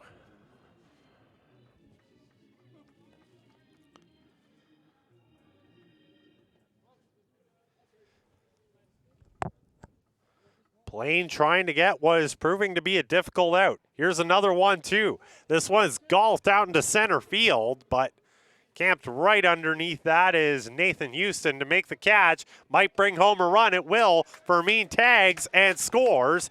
And it's now 8-5 for the Cactus Rats. So Kirsch gets the job done.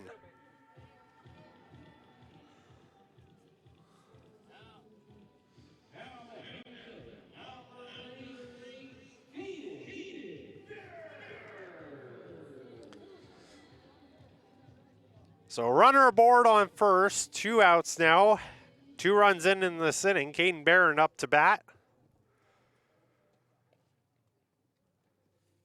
See if he can add on here. Has reached once, looking for his first hit of the game still. Takes that pitch for a strike.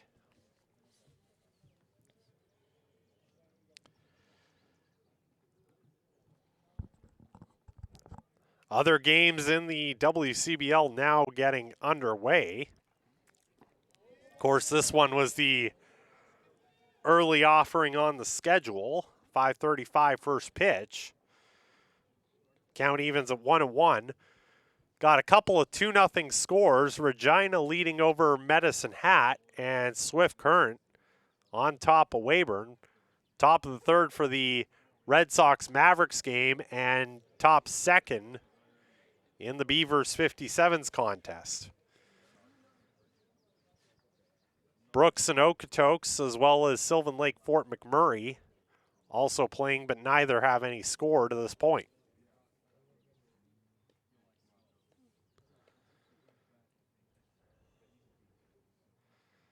Pitch on the way from Plain is inside and on the corner. Strike 3 called. Barron caught looking, but the Cactus Rats plate 2. They get some of those runs back. It's 8-5. We'll go to the top of the 6th.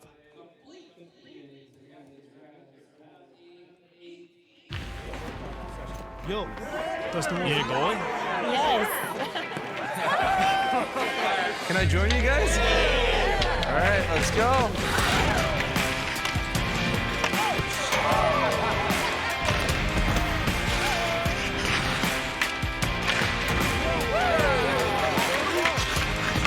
Whether it's on the ice or on our app, always play for the fun of the game. Gamble responsibly with Play Alberta. For more than 40 years, we've been there, helping Canadians find the extra space they need to grow and to create new memories. Sentinel Storage. Try 4 weeks free. Details at sentinelstorage.ca. For over a century, we've been more than just lawyers. We're your neighbors, your friends, and your strongest advocates. With 15 locations across the prairies, we're everywhere you are. Stringham, your local lawyers. Hey baseball fans, make sure to stay up to date with your favorite teams across the league by subscribing to the WCBL YouTube channel right now. We have tons of free coverage for you over there, including daily highlights, full archived game broadcasts, daily game day previews, plus the WCBL report with myself and Joe McFarland every Wednesday. It's all in one spot, the WCBL YouTube channel. Subscribe today.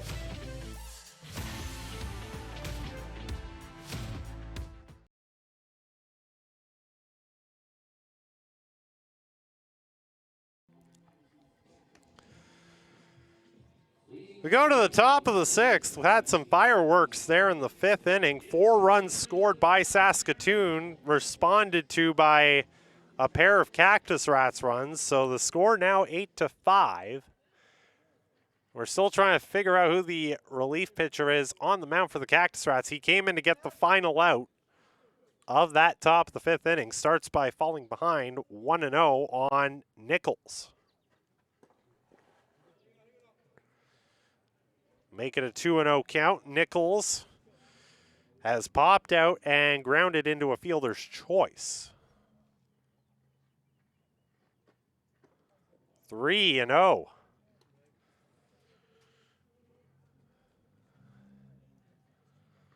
This game, of course, means a lot for both teams. Cactus Rats looking to pad their spot in 4th place in the West Division as the count runs 3-1. As they have games in hand on both Brooks and Fort McMurray. Saskatoon, meanwhile, trying to get closer to the top of the East. Aboard with a walk is Nichols. That's the third walk issued by number 24 for the Cactus Rats. Turns the lineup over. David Stewart is the guy pitching for Energy City.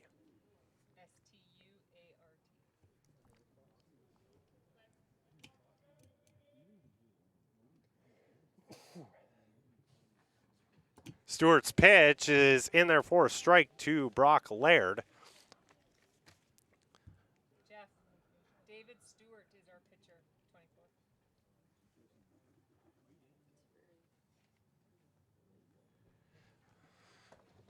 Stewart ahead now 0-2 as he gets the swing and a miss from Laird.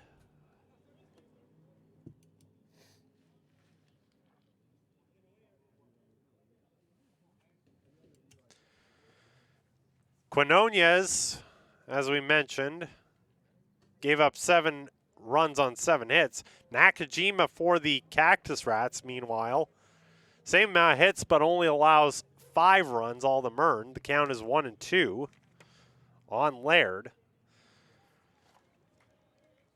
Didn't walk anybody and struck out 4, did Nakajima, so pretty decent outing, even though he only goes 4 2/3. 2-2 count now on Laird.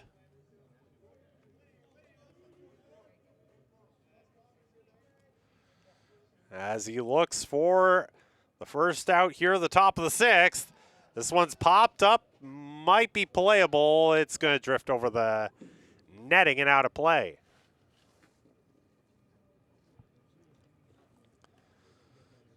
Laird in his last at bat reached on error. He and the guy on deck, Ethan Murdoch, would both come around to score. 2-2 count. Stewart set, deals, and another pitch fouled off as Laird battles to stay alive.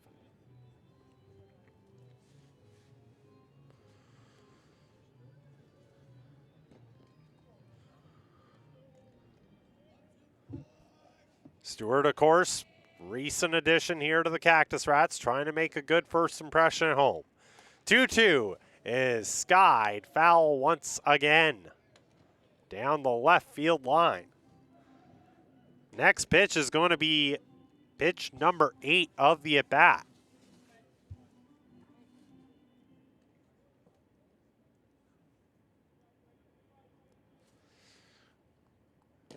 Stewart trying to get the out.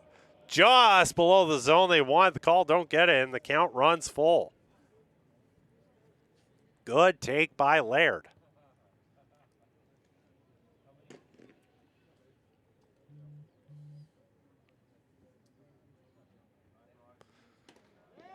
Ball 4, and Laird, at the end of all that on 10 pitches, manages to draw the walk.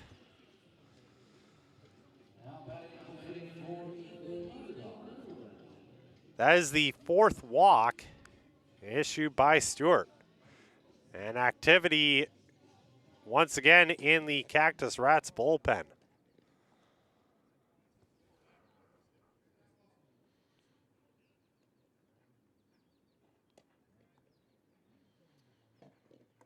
Pitch is bounced in the dirt, but good block there by Kirsch. Does not allow a runner to score. Or advance, my apologies. Berries did have the bases loaded last inning. All 3 eventually were stranded. They had the bases loaded on 2 separate occasions. 1-0 count. Stewart deals. That one finds the zone. 1-1.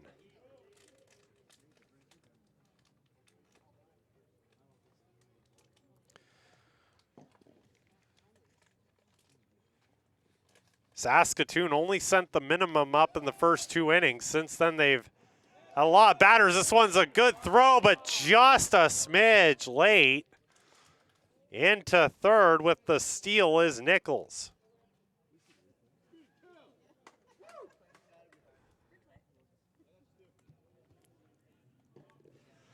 But since those first 2 innings, The Berries have not only scored runs, they've had a lot more opportunities. They have left 6 runners on base over the last 3 innings. Pitch misses again, 3-1.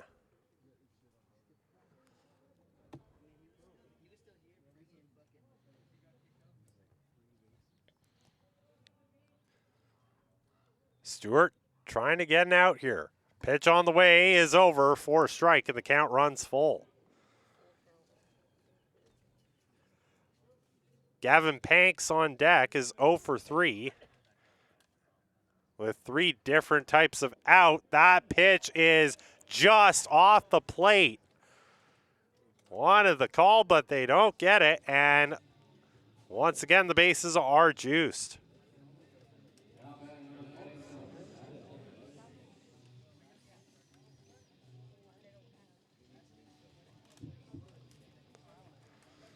Well, looks like they will let Stewart face one more batter at least, while the Cactus Rats get another guy warmed up. First pitch on the way to Panks, swung on and missed. This is the fortunate thing at least, is that Panks is indeed 0 for 3. Chance to get him out here and try and stem the tide. That one misses, 1-1.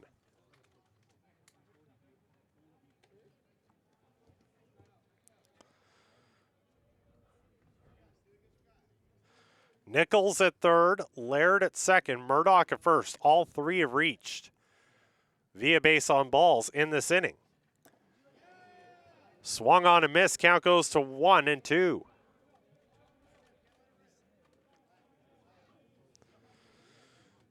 Want to especially get this out if you're Stewart, because Salinas on deck is 3 for 3 with a pair of base hits and a double. And he does get the swing and a miss. Strike 3, Panks is down for the 4th time.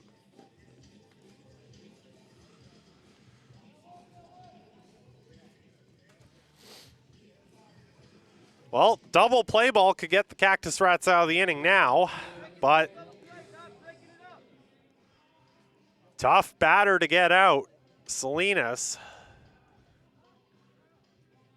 is the only one that the Cactus Rats have not solved yet. Tying run is aboard at first. Salinas represents the go-ahead run at the plate. Pitch is down below the zone for ball 1.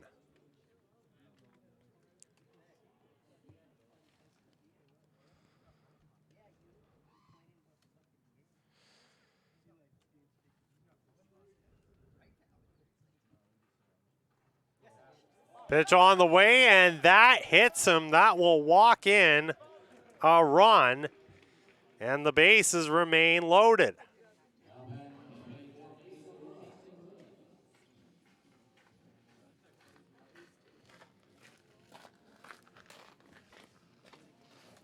So that'll be all for Stewart. We'll have a new pitcher coming in momentarily.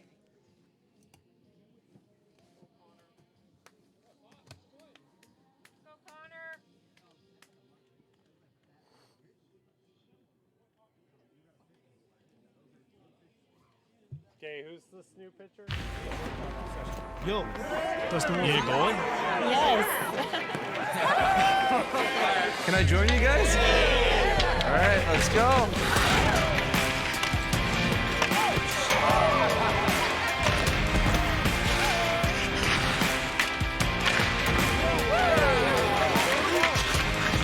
Whether it's on the ice or on our app, always play for the fun of the game. Gamble responsibly with Play Alberta. For more than 40 years, we've been there, helping Canadians find the extra space they need to grow and to create new memories.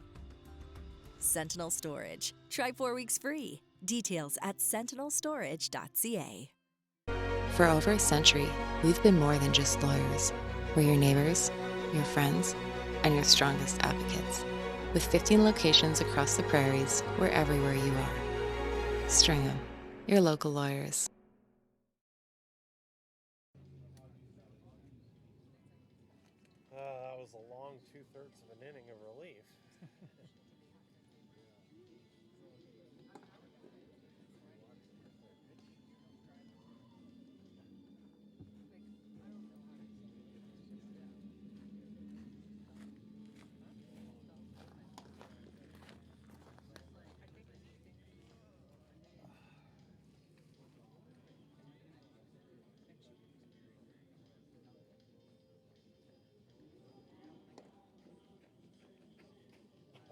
Okay, that's why I was confused. He previously wore number 3 according to all clubs. True, he did.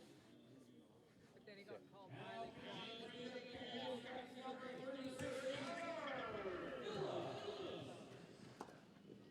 New pitcher into the game for the Cactus Rats will be Connor Phillips, the right-hander, who has thrown 3 innings of relief so far. Giving up just 3 hits over the course of that combined amount of appearances. Not allowed an earned run yet, and they're going to need that here. Strikeout to walk ratio on the season for Phillips is pretty good as well, 5-2. Bases are loaded, 1 out. Cactus Rats hanging on to a 2-run lead. It's 8-6, and they're looking for Phillips to give them the final 2 outs here.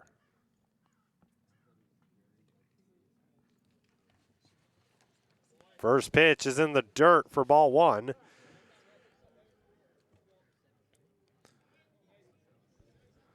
Mason Rowell is the batter. Murdoch at third, Panks at second, Salinas at first. Salinas has reached all 4 times he's been up to bat. Here's the 1-0 on the way from Phillips in the dirt again.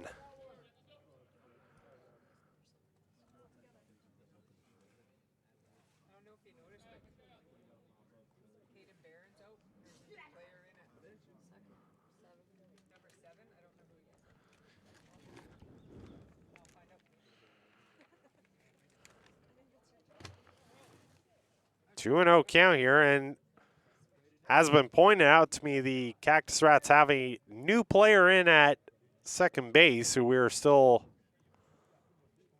looking to figure out. Phillips looking to figure out the batter here, Mason Rowell. Falling behind 2-0. That pitch is over for a strike.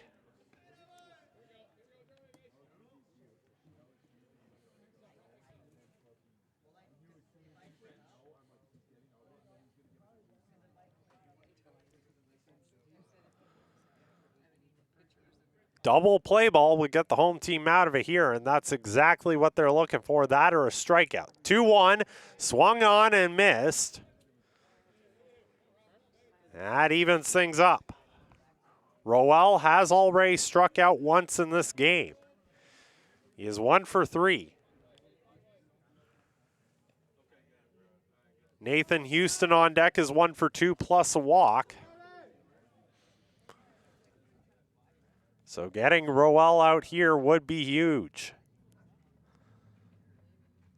2-2 on the way. Swung on, did he get a piece? No, he did not. That is strike 3. Down on strikes for the second time today as Rowell, there's 2 away.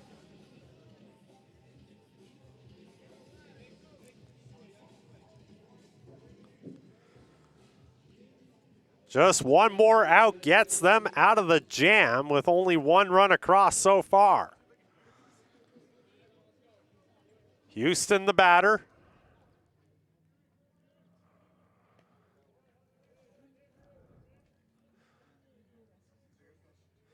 Phillips' first offering is upstairs.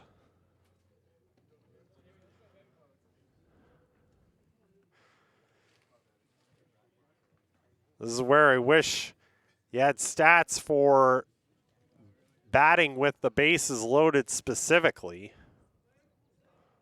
on the website. See which batters are the best. As this one's popped up foul right over top of where we're located. That'll be a souvenir for somebody. 1-1 the count to Houston.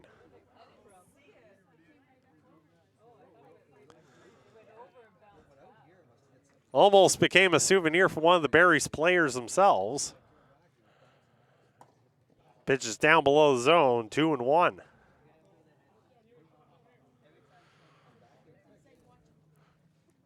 Should the inning continue, Josh Henson is on deck. He's 0 for 2 with a walk.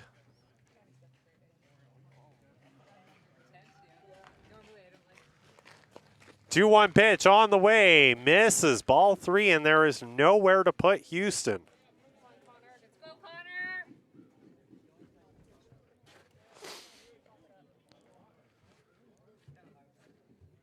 3-1. Just one more out. Gets the Cactus Rats out of the jam. Pitch on the way. Swung on and fouled off. So the count runs full.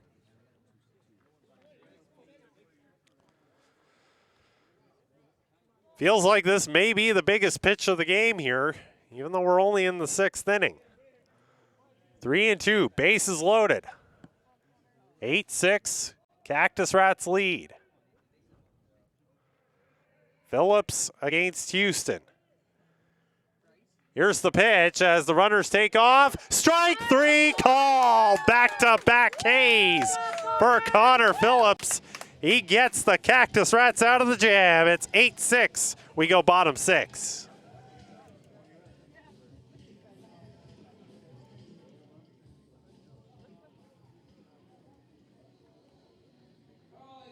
For over a century, we've been more than just lawyers. We're your neighbors, your friends, and your strongest advocates. With 15 locations across the prairies, we're everywhere you are. Stringham, your local lawyers. Hey baseball fans, make sure to stay up to date with your favorite teams across the league by subscribing to the WCBL YouTube channel right now. We have tons of free coverage for you over there, including daily highlights, full archived game broadcasts, daily game day previews, plus the WCBL report with myself and Joe McFarland every Wednesday. It's all in one spot, the WCBL YouTube channel. Subscribe today.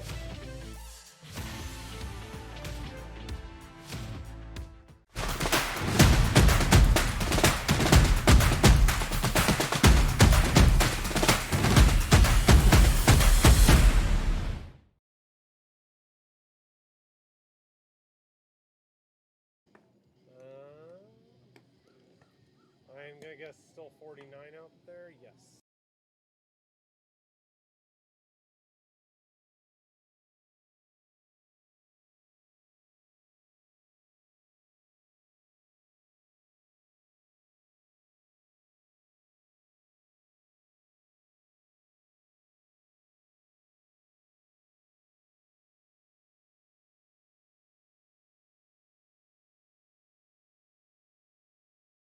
We'll get a look at 8, 9, and 1 in the order. Akeda, Allen, and Simmons, who have a combined 4 hits so far.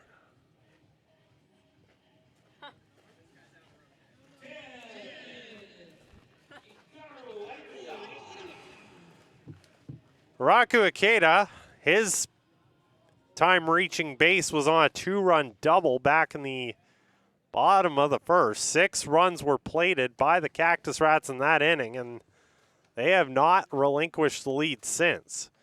Akeda starts ahead in the count, 1-0.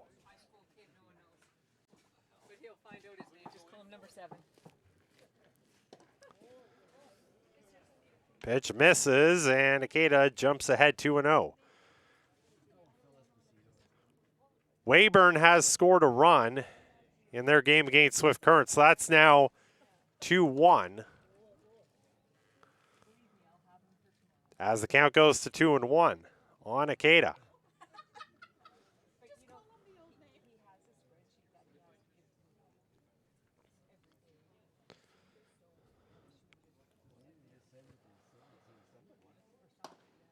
Swung on and missed, 2-2 the count. So Caden Barron's night is over, even though we're still figuring out who came into the game for him. But we were talking about how it's kind of a funky season sometimes for some players. Barron, of course, earlier in the season was the go-to for leadoff hitting on the Cactus Rats, and now he's done after 3 at-bats, although he did reach on there and score back in that bottom of the first. This one on the ground, grabbed by Plain. The lob throw to first is just in time. That was a tricky play as Plain threw it from the seat of his pants and manages just barely to get the putout.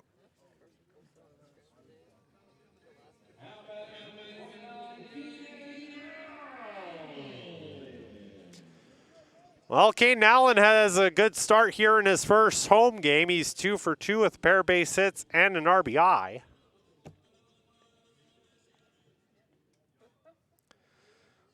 look to add to that total here. Takes the first pitch for ball one.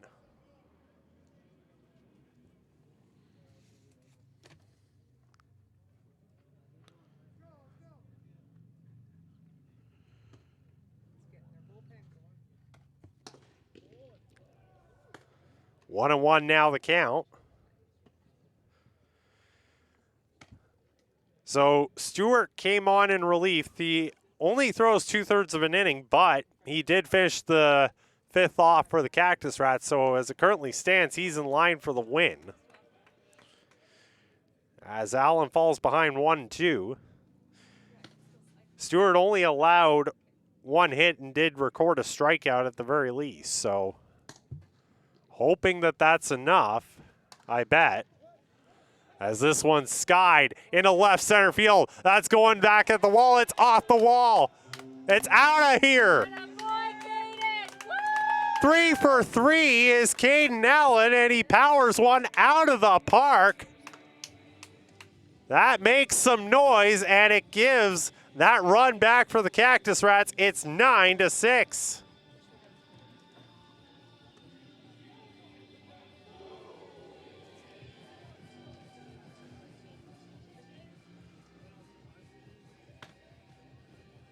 Couldn't ask for a better first home game than what Caden Allen has offered. 3 for 3, he's driven in 2, and he's homered.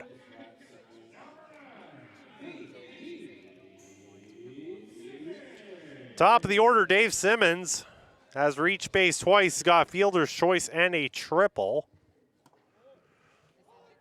First pitch is in there for a strike.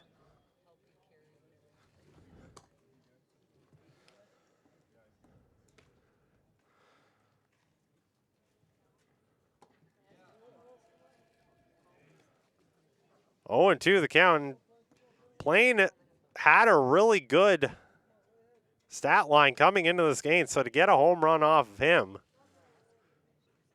certainly unexpected. This one's golfed out into shallow center field, but that's going to be snared by Salinas for the second out.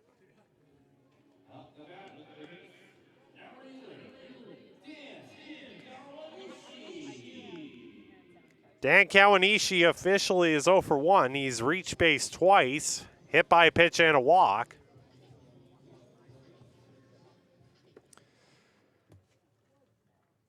Not too many home runs in this park, I find, go out to left field. Most of the ones we previously seen have been to the other side of the park. So especially impressive for Allen to put one out over there.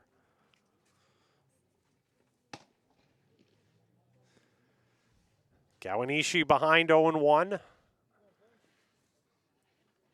As Plain deals, this one smack down the line, but it's going to roll foul.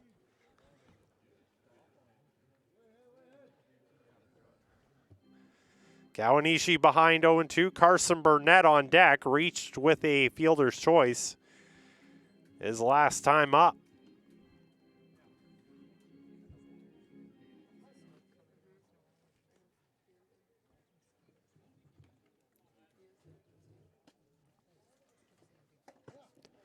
Pitch on the way is in there. Strike 3 called, and down goes Kawanishi, but a solo home run for Allen.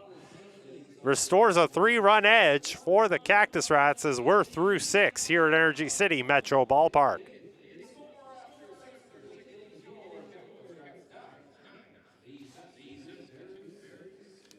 For over a century, we've been more than just lawyers. We're your neighbors, your friends, and your strongest advocates. With 15 locations across the prairies, we're everywhere you are. Stringham, your local lawyers. Hey baseball fans, make sure to stay up to date with your favorite teams across the league by subscribing to the WCBL YouTube channel right now. We have tons of free coverage for you over there, including daily highlights, full archived game broadcasts, daily game day previews, plus the WCBL report with myself and Joe McFarland every Wednesday. It's all in one spot, the WCBL YouTube channel. Subscribe today.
Well, this will be Connor Phillips' inning. He got the final 2 outs the top of the 6th, both strikeouts. And he'll face 7, 8, 9 in the order here for the Berries. Josh Henson will lead things off. Henson 0 for 2, but walked his last time up.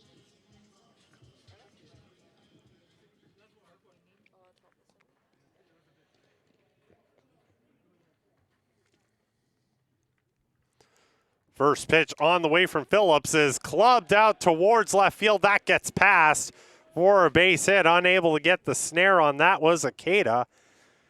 Josh Henson has his first hit of the game. He's aboard to start the top of the 7th.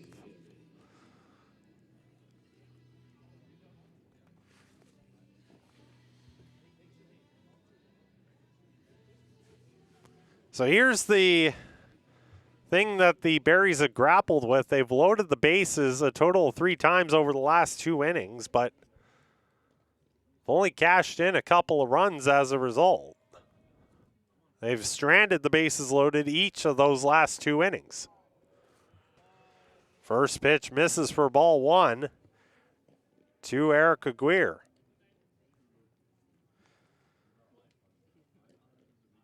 Aguirre's been aboard twice, infield hit and an error.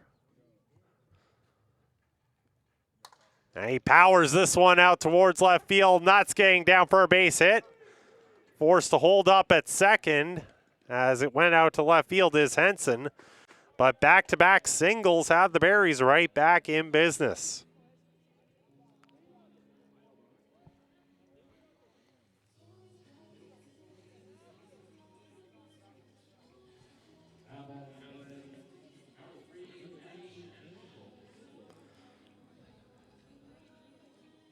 Nash Nichols has reached in his last 2 plate appearances.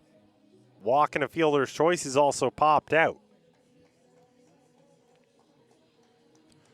First and second, nobody out. Phillips got 2 strikeouts to end the 6th. He would like something similar here.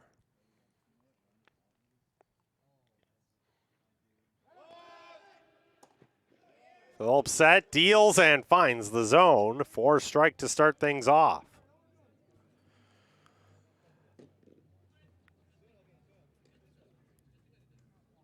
Sylvan Lake currently leading 1-0 over Fort McMurray. Of course, that's one of the 2 games Cactus Rats are keeping an eye on. Fortunate result so far in Brooks Okotoks, as well as the Dogs lead the Bombers 1-0 in the 3rd. 1-1 count here on Nichols. Of course, there's also a couple of games going on out in the East Division. This one is bunted towards 3rd. Throw on to 1st. Burnett does hang on to the bag, and they get the out. 2nd and 3rd go the runners. But a sacrifice bunt.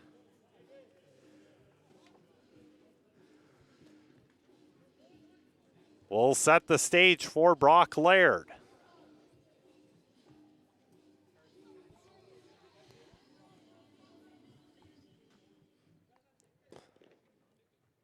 Weyburn has really jumped out in their game against Swift Current. They have a 6-2 lead. That's still in the 3rd inning. And the Regina Red Sox lead 3-0 over Medicine Hat. Laird falls behind to start 0-1.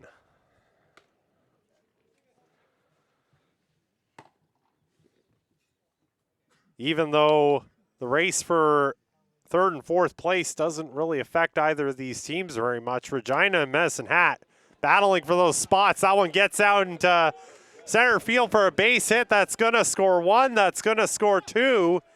Just like that, the Berries are within a run as Brock Laird, a 2-run single.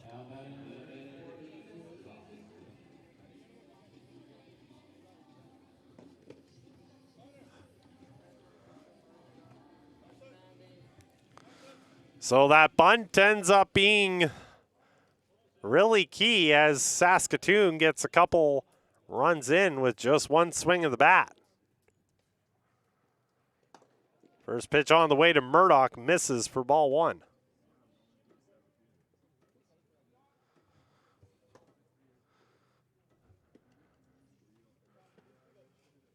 Murdoch, a sort of a true outcomes game here. He struck out, walked, had a base hit.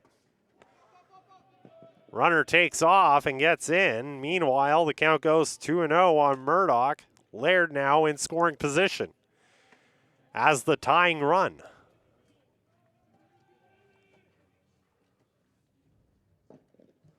More action in the Cactus Rats bullpen. It's going to be a race to the finish by the looks of it. 2-1 the count. And we saw this already on Canada Day. And what ended up finishing as a 10-9 game that the Weyburn Beavers barely hung on to. We're bound for something similar or more high scoring. Ball gets away from Kirsch, and now Laird, as the tying run is just 90 feet away.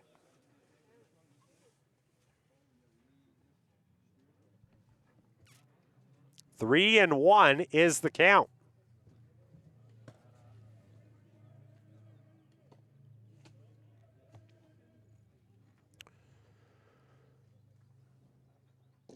Phillips deals below the zone, and that will score the tying run as Murdoch gets to first. Laird gets home.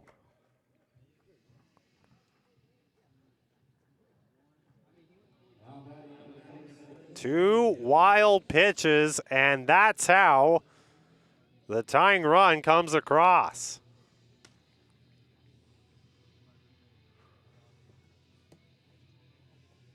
And that will be it for Connor Phillips.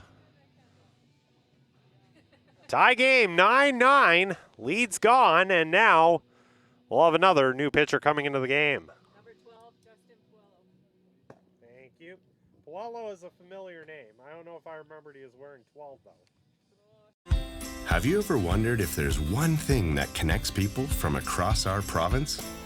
Something that connects the coffee shop to the spray park, or the brewery to the rodeo, the campground to the sports field. It's pretty amazing when you think about how it's all connected, because it truly is. And it's all we think about, so you don't have to. The live sports experience is changing. Teams and facilities are under pressure to provide online and in-venue entertainment. IKS Live has the right team to deliver. We provide service across North America and produce the best fan experience, in the seats or streaming to you.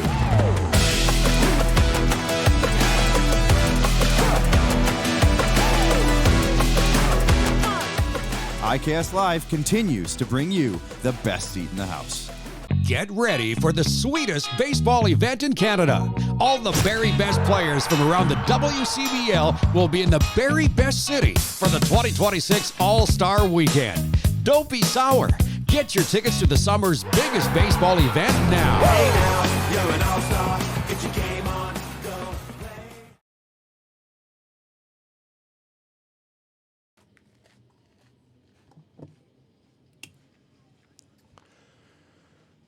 New pitcher into the game for the Cactus Rats will be the left-hander Justin Puello.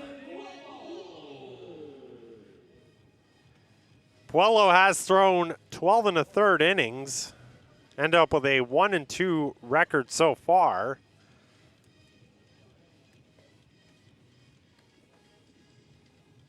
So they'll be hoping for some similar magic. He's only given up 9 runs, 8 of them earned on 12 hits, and a strikeout to walk ratio of 9 strikeouts to 11 walks. He's got a 5.84 ERA.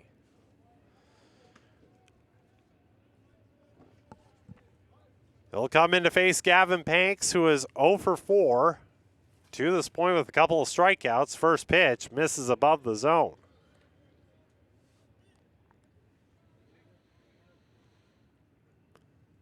Berries were behind 6-0 for a good chunk of the game, but they have rallied to tie it here.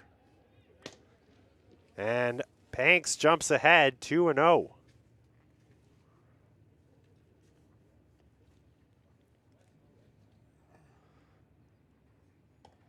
And Puello has fallen behind. Ball's on first 3 pitches he has thrown.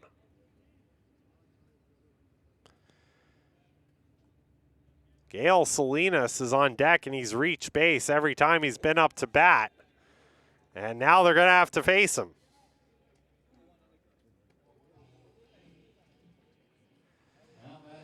Murdoch and Panks both on board with walks. Gail Salinas with a chance to give Saskatoon their first lead of the night.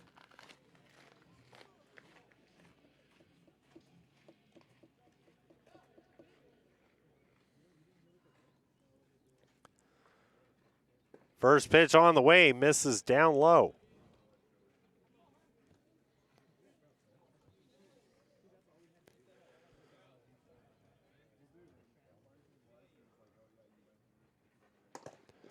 Pitch is in there for a strike. They'll look the runners back to the bags as the count evens up.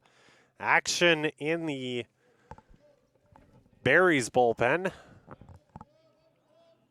But as far as the Cactus Rats are concerned, this is Puello's job to get them out of it. On the ground, foul goes that. Contact, 1-2 the count on Salinas.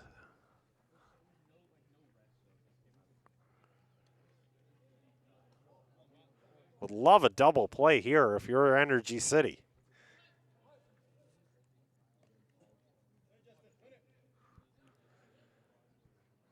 Puello's 1-2 is below the zone.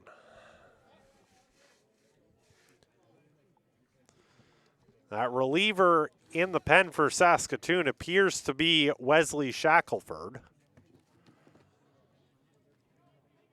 We'll likely see in the bottom half of the inning. The Cactus Rats have to get out of this top half first, though. Pitch upstairs, just misses, full count.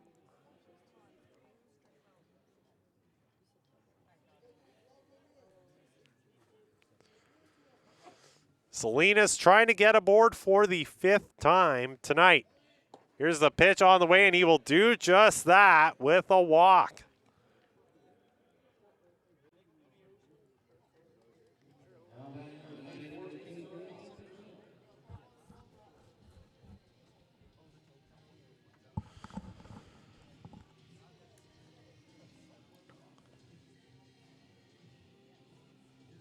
Well, Mason Roel already has one big knock in this game. A 2-run hit in the 5th inning. And he jumps ahead here 1-0. This is the 3rd straight inning that Saskatoon has had the bases loaded. This time, though, they're finally pushing runs across. Count goes to 1-1. Nathan Houston is on deck. He, too, has an RBI in this game on a base hit. That was actually the hit that scored the first run of all 9 that Saskatoon has scored. 1-2 now. Second out here would be huge.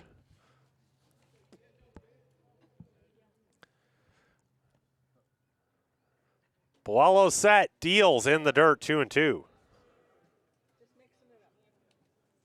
Roel has struck out twice despite that 2-run base hit.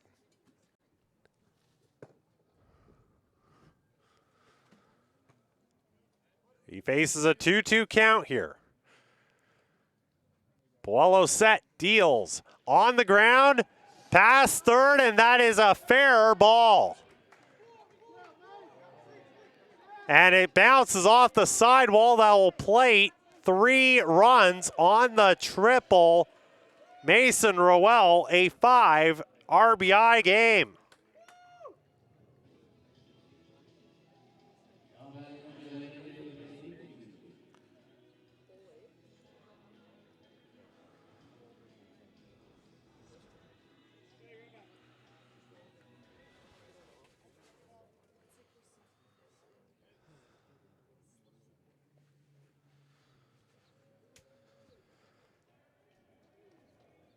So the first pitch on the way to Houston is fouled off.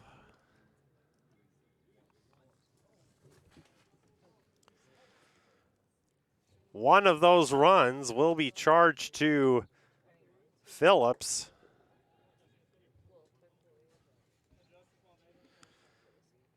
Who just had a heck of a time trying to find an out after everything that transpired. So it's popped up, playable. In the center field, Steve Fermin makes the catch.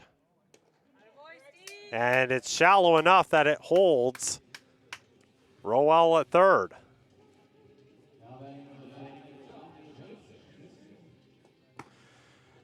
Bat around inning once again. Josh Henson led everything off.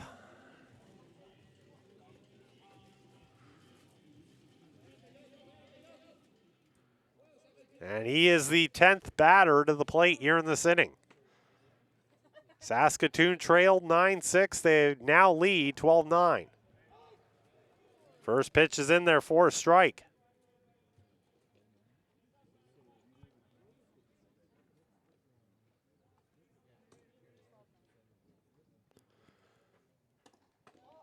Well, deals, and that one just above the zone, 1-1. So as it stands right now, Connor Phillips would be in line for the loss, with 4 runs being his responsibility.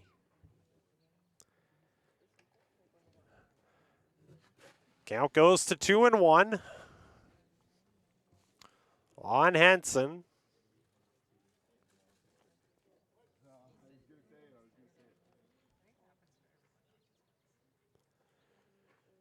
Pitch on the way, swung on and missed, 2-2.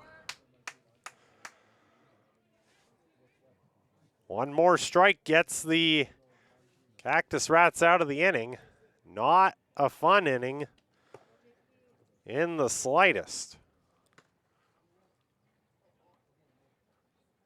Both teams have had a 6-run inning of their own, and both teams have batted around in those innings.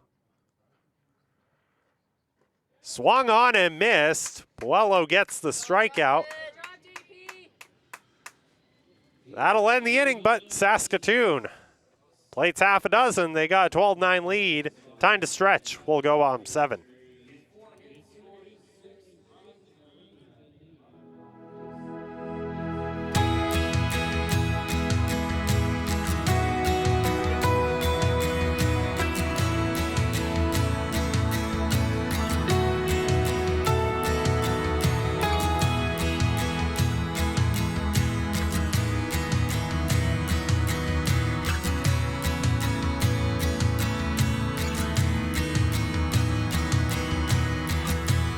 This July, the Okotoks Dogs and Baseball Canada will host the Road to Okotoks and the Morneau Cup National Championship at the Seaman Stadium Complex from July 14th to 19th. Come watch the top 16 youth baseball teams from across the country. These are the future stars of Canadian baseball, tomorrow's collegiate standouts and professional players, all chasing a national championship. Don't miss a week of elite competition, unforgettable moments, and the future of Canadian baseball in Okotoks.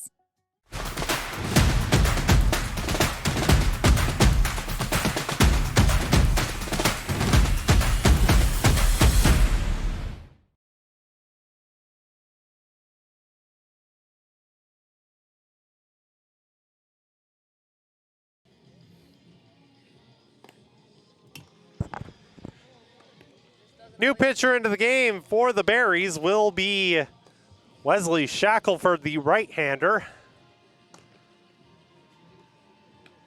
Trying to get them through this inning after Colin Plain throws 1 2/3.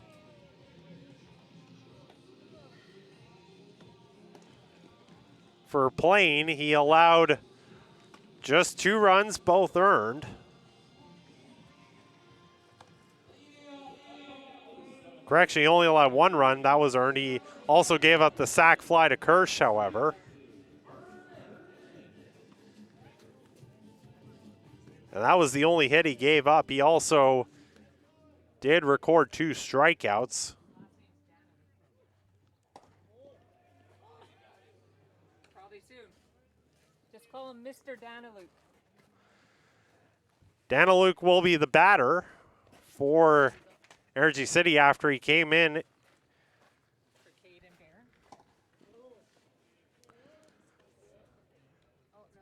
It's Burnett, however, at bat. But we found out that Daniluk replaced Barron defensively, so it was good to have that information. 0-2 the count on Burnett. Pitch misses, 1-2 now.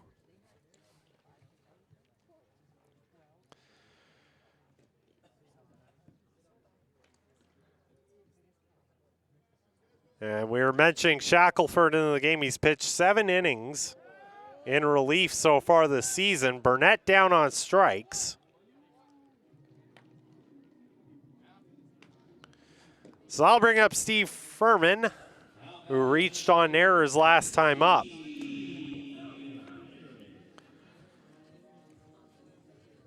Shackelford only credited with 1 loss, no wins so far, but 2.57 ERA. He's given up 4 runs, 2 of them earned, and a strikeout to walk ratio of 9-2. Pitch misses, 1-1 the count now on Furman.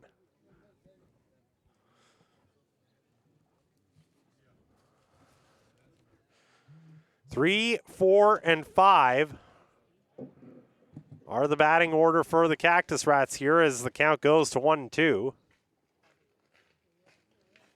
So Luke Wilson on deck, and Wilson has reached base all 3 times he's been up.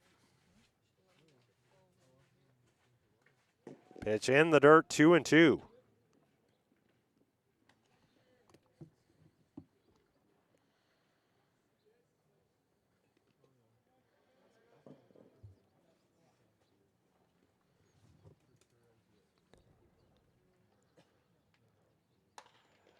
Furman puts a charge into this one. That's going to get down for a base hit.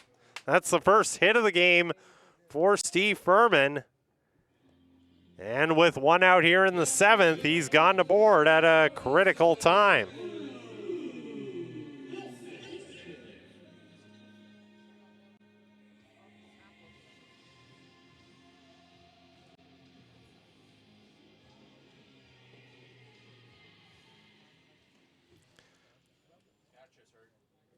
And looks like shaken up behind the play is Gavin Panks, as he is being attended to right now.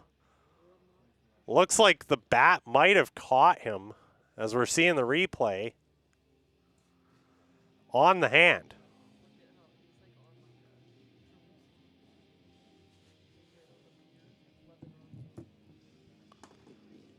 They'll take a couple of warm-up pitches, as you see there. Bat just kind of got him on the hand. So he's being given some extra time to kind of shake everything off. That happens sometimes with backswings where if the catcher is reaching out far enough, that bat just comes right down on the hand. It's not a good feeling. He'll stay in the game. That's the good news. And Luke Wilson will be the batter. First pitch misses outside the zone, and you can see Panks still kind of fully getting back into right shape. Took an extra second or two after catching that pitch. 1-0 the count. Furman thought about taking off, does not. Pitch is blocked, and Wilson is ahead, 2-0.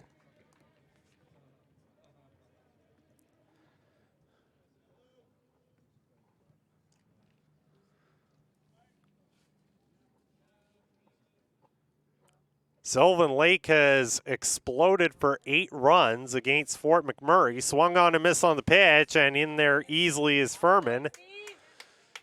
2-1 the count. That's only in the top of the fourth, and the goals already lead 8-0. The goals have been a very solid team throughout the season. Regina leading Medicine Hat by a similar score, that one in the bottom of the fifth, and then Weyburn has extended their lead to 7-2 over Swift Current in the bottom of the fourth.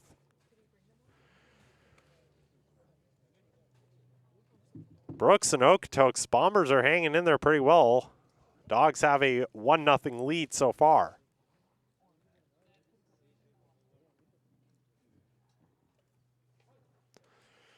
It's a 2-1 count here on Wilson.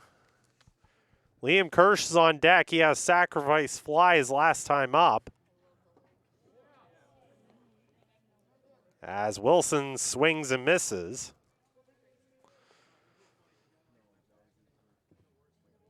Cactus Rats would just like any kind of runs they can get. Down now in this game for the first time.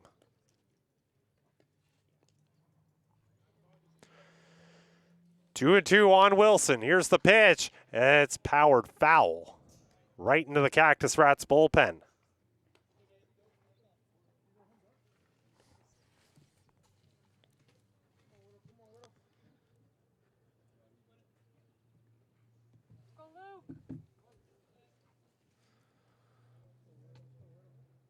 Wilson staying alive. We'll see another 2-2 on the way from Shackelford.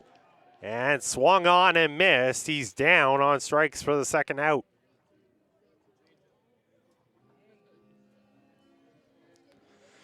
So it'll be up to Liam Kirsch once again to try and plate another run. That sac fly came in a 7-pitch at bat, so he did battle to get that eighth Cactus Rat run across. The ninth came in the next inning.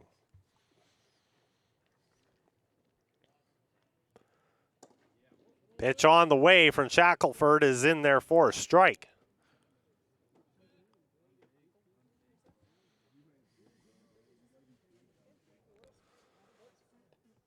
We mentioned Donaluk, he's on deck in place of Barron. Stepping off the mound is Shackelford.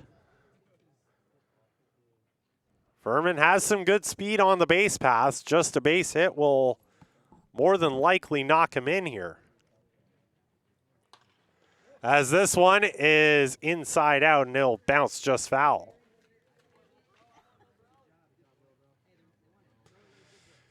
Kirsch behind 0-2.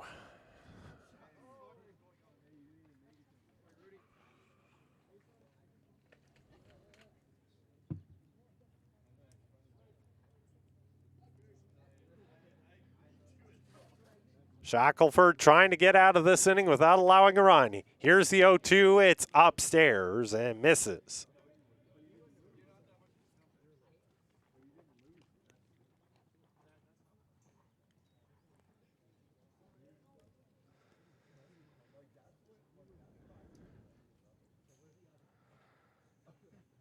Fermin not running here.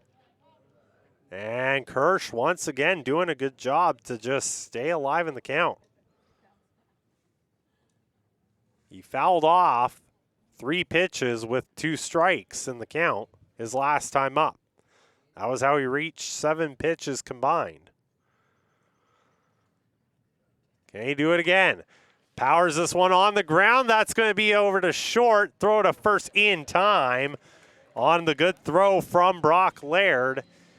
Cactus Rats strand a base runner, and we'll go to the 8th inning with Saskatoon holding a 12-9 lead.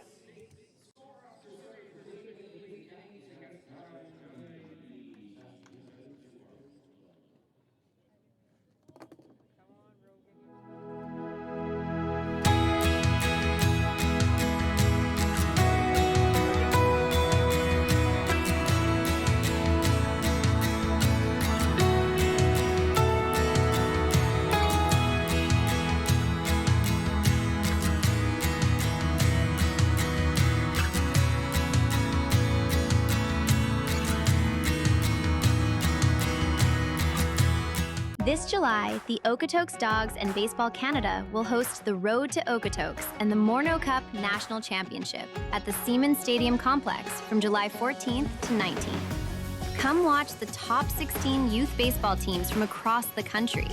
These are the future stars of Canadian baseball, tomorrow's collegiate standouts and professional players, all chasing a national championship. Don't miss a week of elite competition, unforgettable moments, and the future of Canadian baseball in Okotoks. For more than 40 years, we've been there, helping Canadians find the extra space they need to grow and to create new memories. Sentinel Storage. Try 4 weeks free. Details at sentinelstorage.ca. For over a century, we've been more than just lawyers. We're your neighbors, your friends, and your strongest advocates. With 15 locations across the prairies, we're everywhere you are. Stringham, your local lawyers.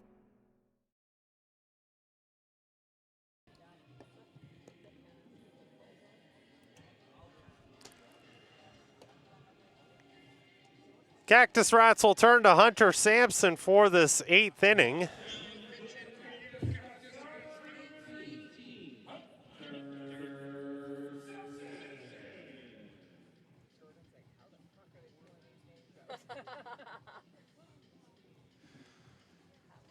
Sampson will come in to face 8, 9, and 1 in the order. Eric Aguirre will lead things off. He had a base hit last inning.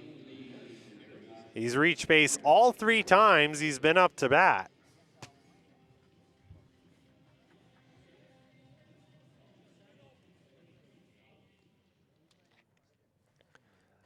Sampson's first pitch misses just off the plate.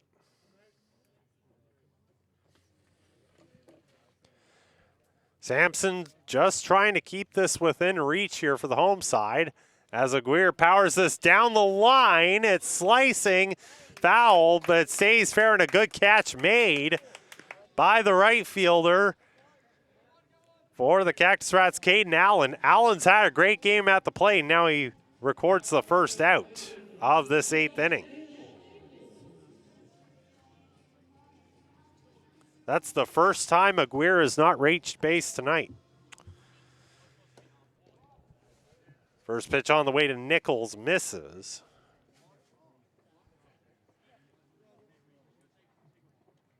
Nichols, a critical sacrifice bunt his last time up. He's reached base via walk and fielder's choice as the count goes to 1-1.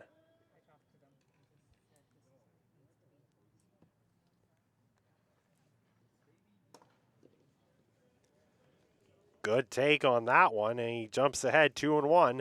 Brock Laird on deck did a good amount of damage in the 7th inning. 2-run single his last time up. And he may come up to bat yet with a runner aboard as Nichols is ahead 3-1.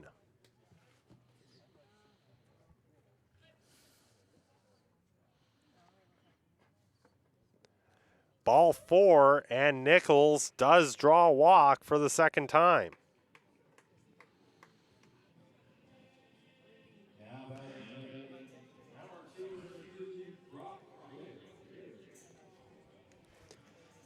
Turns the lineup over once more. Laird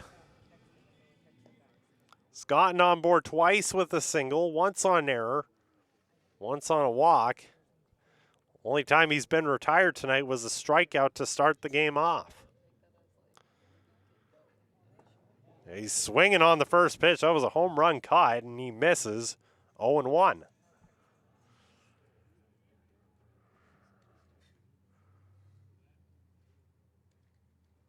Murdoch, like Laird, has reached base the last few times he's been up to bat, and he's on deck.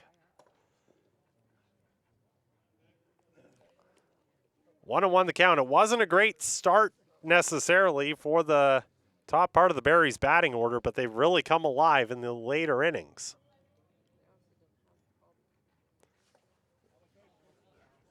Ball in the dirt, 2-1.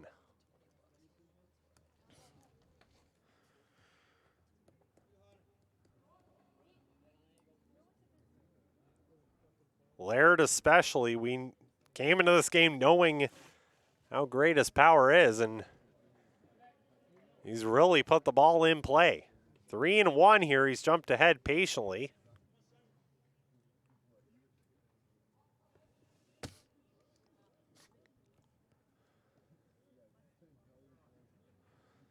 Pitch on the way, powered over towards short. Kawanishi, the throw to first. Off the base is Burnett. And that means there's 2 aboard now, an infield base hit. That's 3 singles for Brock Laird in this game.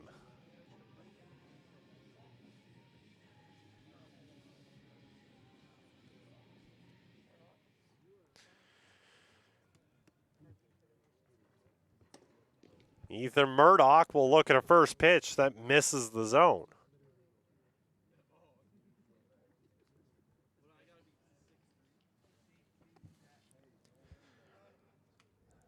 First and second, 1 out. Sampson deals, and it was a good pitch, but a good take as well by Murdoch, 2-0.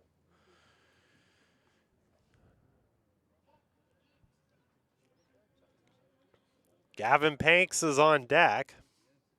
Managed to reach base with a walk his last time up, as that one is over and into the zone. As we mentioned at the start, this is the first of 2 games between these teams. We'll be back at it tomorrow night. Bach is called, so the runners will advance. Even worse, that takes away the double play ball. So it's now second and third with 1 out.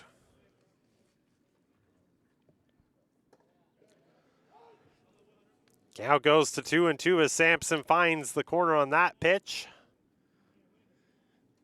Looking for a big strikeout here. The 2-2 misses outside, and the count runs full once again.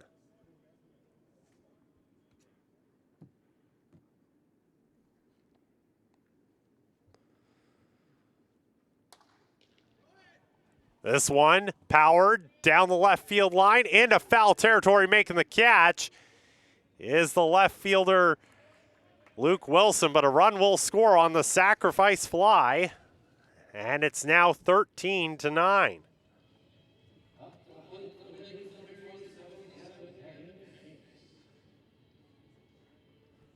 So run batted in. Nichols comes home to score. Laird advances to third.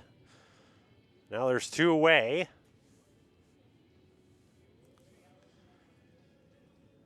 Mound visit here as we see Jordan Blundell is out there.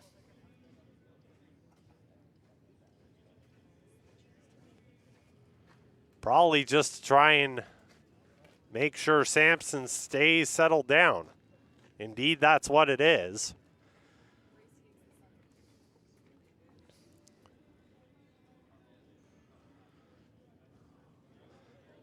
When we get to the bottom of the 8th, it'll be Daniluk, Ikeda, and Allen, 7, 8, 9 in the order, to try and put together a rally. Banks jumps ahead in the count, 1-0.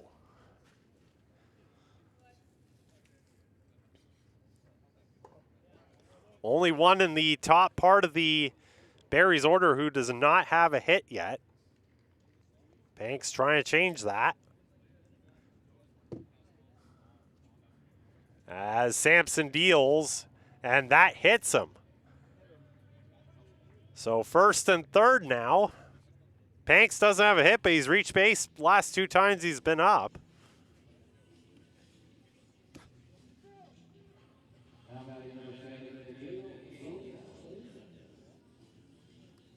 And here's the one that the Cactus Rats have not been able to solve all night long. Gail Salinas. Walk, hit by pitch, and 3 hits, including a 2-run single. Takes the first pitch inside.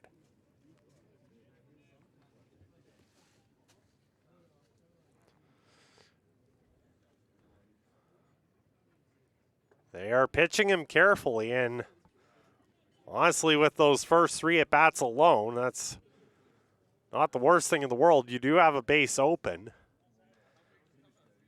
with Mason Rowell on deck. Although the problem is Rowell, his last time up, had a 3-run triple. 2-1 the count here on Salinas. So it's kind of a pick your poison type of scenario that the Cactus Rats find themselves in here in the top of the 8th. Trying to make sure that Saskatoon doesn't score any more runs.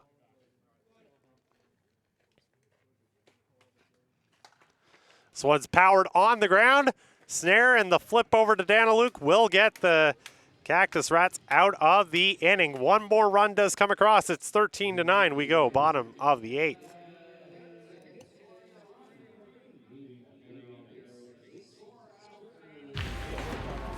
Yo, Dustin, you going? Yes. Can I join you guys? All right, let's go.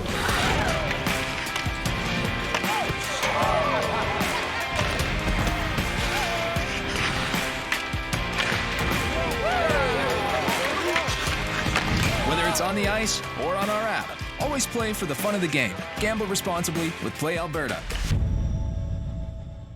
For more than 40 years, we've been there, helping Canadians find the extra space they need to grow and to create new memories.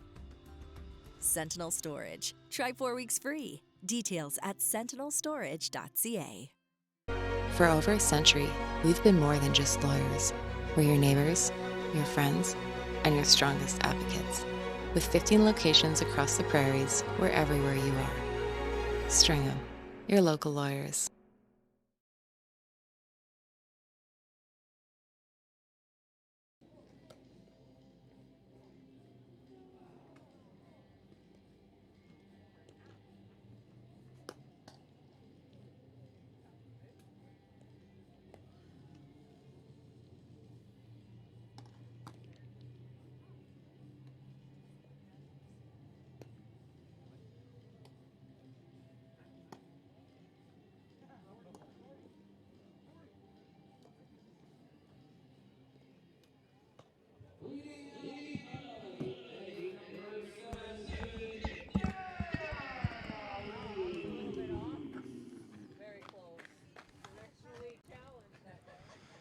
Bottom of the 8th inning will be led off by Nick Daniluk, who came in the 6th inning as a defensive replacement for Caden Barron.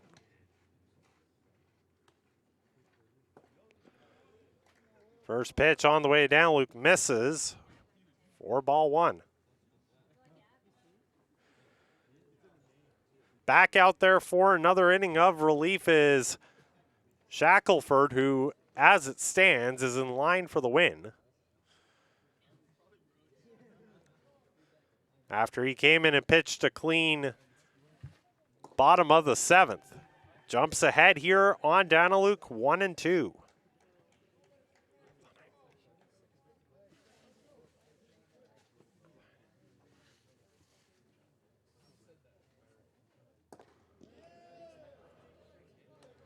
Good take there, brings the count to 2-2.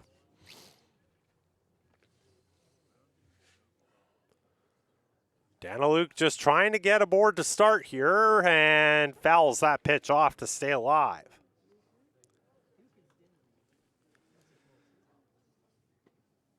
Hiraku Ikeda is on deck and has a 2-run double already.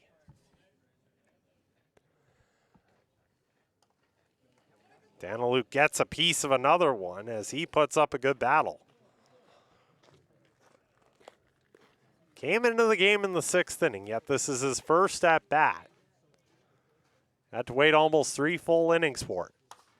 On the ground, this one over to second. It's a slow roller. They have to hurry it up, but they do get the out as Salinas goes over to first in time.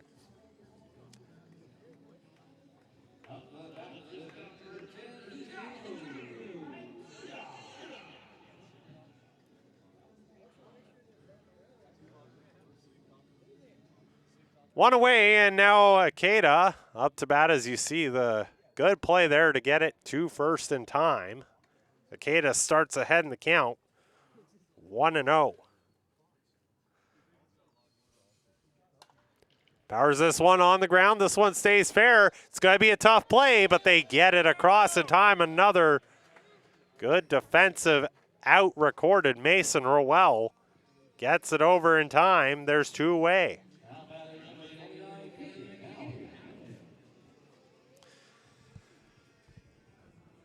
Well, still hope here as Caden Allen homered his last time up. He is 3 for 3. If there's anybody you want batting here, it's this guy. First pitch, nowhere near the zone. 1-0.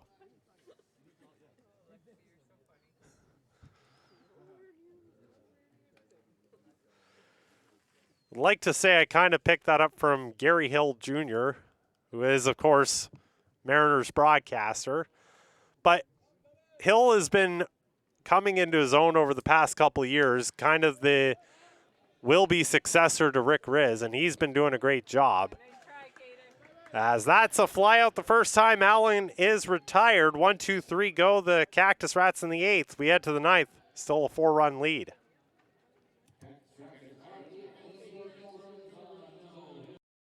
Hey baseball fans, make sure to stay up to date with your favorite teams across the league by subscribing to the WCBL YouTube channel right now. We have tons of free coverage for you over there, including daily highlights, full archived game broadcasts, daily game day previews, plus the WCBL report with myself and Joe McFarland every Wednesday. It's all in one spot, the WCBL YouTube channel. Subscribe today.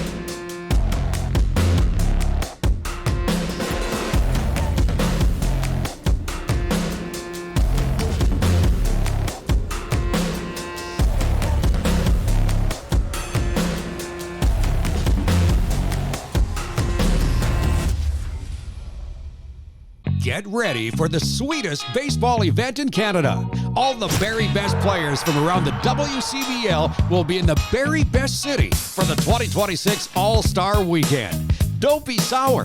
Get your tickets to the summer's biggest baseball event now. Hey now, you're an all-star. Get your game on, go play.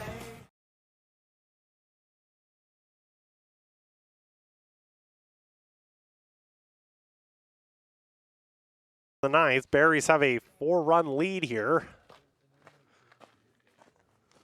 They took the lead with a 6-run top of the 7th.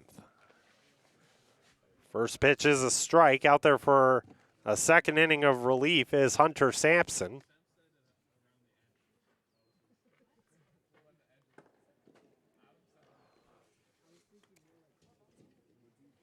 Count goes to 1-1 as we take a look one more time at the out-of-town scores around the WCBL.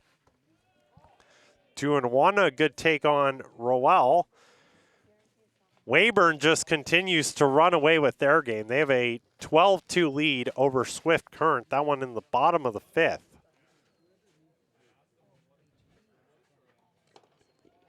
So the Beavers enjoying that outing. 3-1 the count. Sylvan Lake still leads Fort McMurray 8-0. Mavericks have scored a run in their game, but they are still down 8-1 to Regina as Rowell is aboard with a walk.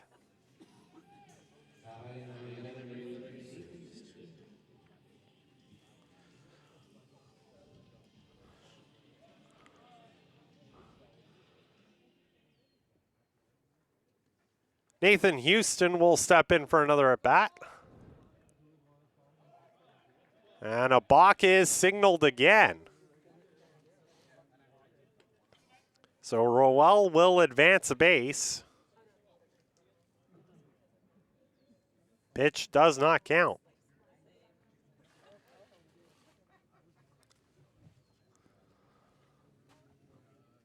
Rowell now in scoring position. And the pitch on the way is Sampson will hit the batter. So Houston aboard with a hit by pitch.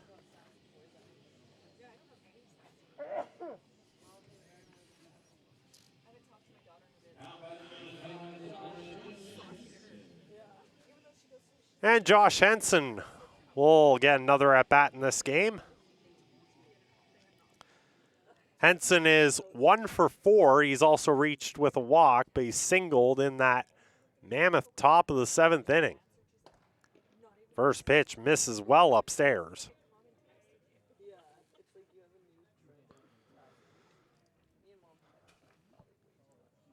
Brooks and Okotoks continue to pitch a defensive gem.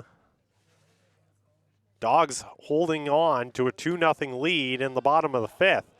This one's popped up on the infield, and Carson Burnett will call everyone off to make the catch. That's the first out of the inning.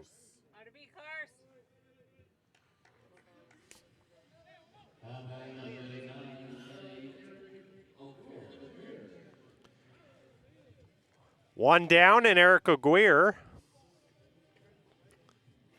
who comes up to bat, already 2 for 3 plus reaching on an error.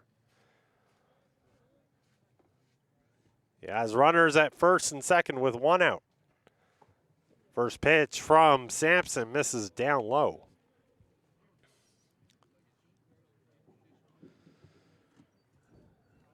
Same start time for these two teams tomorrow as they go into game 2 of this 2-game set. 5:35. Pretty good weather today, and we're hoping for something similar tomorrow. It's been a little bit humid today, but not anything overly terrible. They say it's going to be a lot warmer, for instance, on Friday, which thankfully is an off day for the Cactus Rats, and that one is going to feel like the mid-30s with the humidity.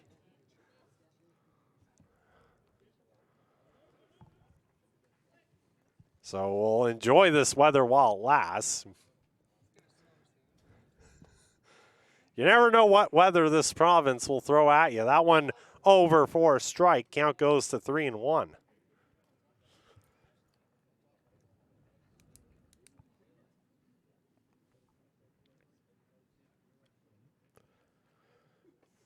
Sampson comes set, deals. This one is powered foul, and now the count runs full.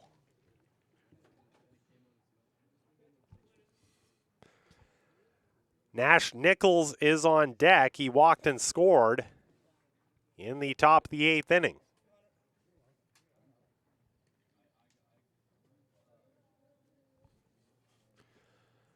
Here's the 3-2 on the way from Sampson. It's on the ground and foul. Just foul down the third base line.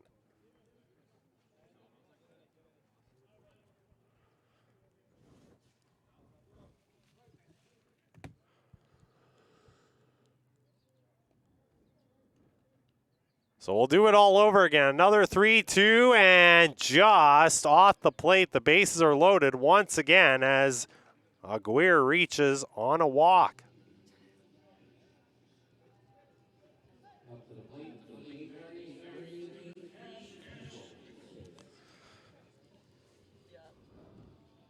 Well, you figure another run or two may do this. Nash Nichols will look to plate those 1 or 2 runs. First pitch is upstairs in the zone for a strike. Top of the order looms on deck, and Brock Laird, his last 4 at-bats, has really heated up.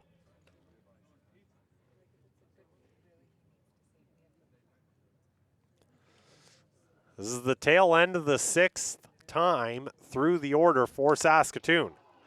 Popped up. And it is going to carry. It is gone. He admired that. It's a grand slam for Saskatoon.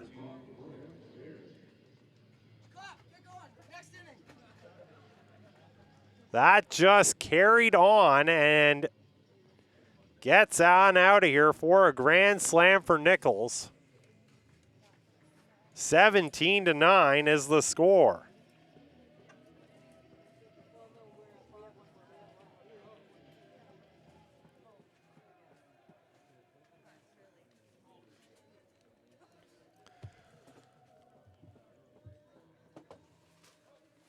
Top of the order now, and Brock Laird will see the first pitch miss for ball one.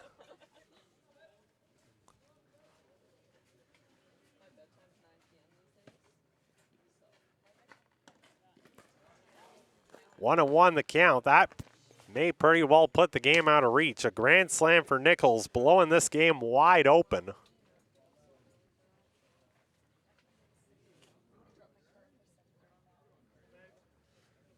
Pitch in the dirt, 2-1. And the extra space in the lead for the Berries will allow them to go back to their bullpen. Sampson gets the pitch, throws it on to first. And that's the second out of the inning. 1-3 on the putout.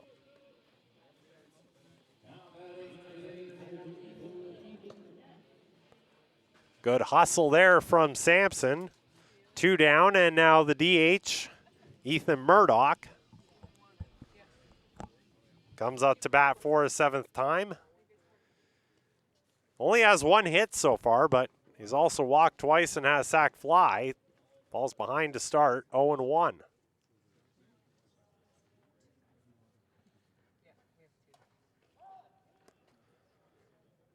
Pitch is fouled off, 0-2.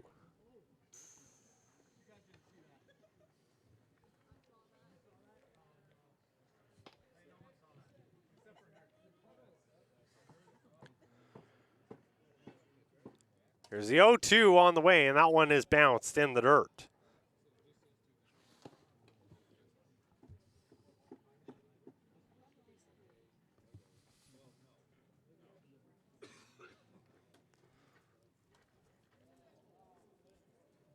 Pitch on the way, and Murdoch gets a piece to stay alive.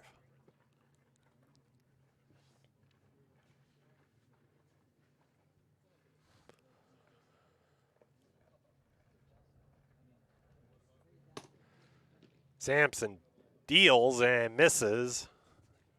2-2 the count. Gavin Panks is on deck. He's still looking for his first hit of the game. If he were to come up to bat, Murdoch powers this out to left field, and Panks will not have that opportunity. That's the 3rd out of the inning, but Berries with a grand slam. Blow it open. It's 17-9.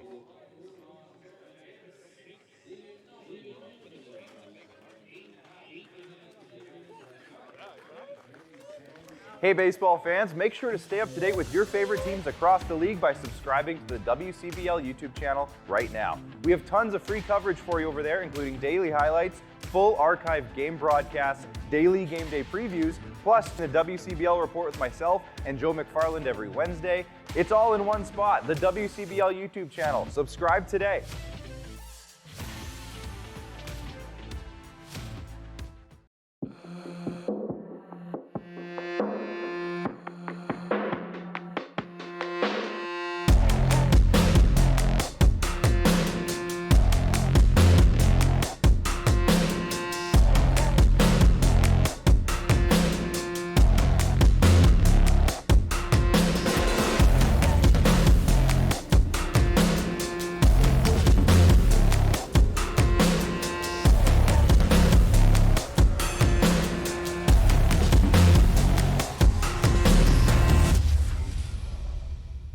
Get ready for the sweetest baseball event in Canada. All the very best players from around the WCBL will be in the very best city for the 2026 All-Star Weekend. Don't be sour.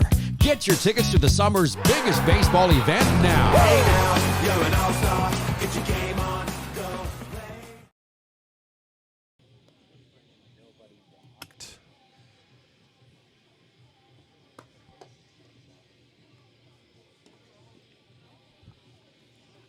Last chance for the Cactus Rats, bottom of the 9th.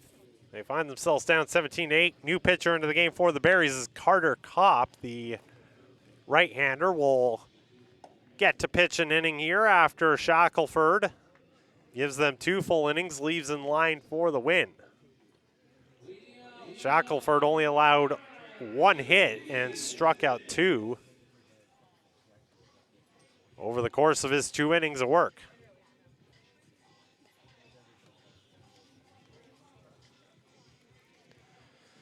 Top of the order for the Cactus Rats, Simmons, Kawanishi, and Burnett. First pitch on the way is Simmons, misses for ball 1.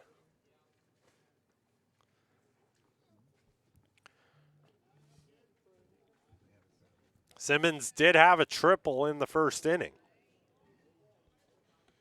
but he's jumped ahead here 2-0. Trying to just get aboard.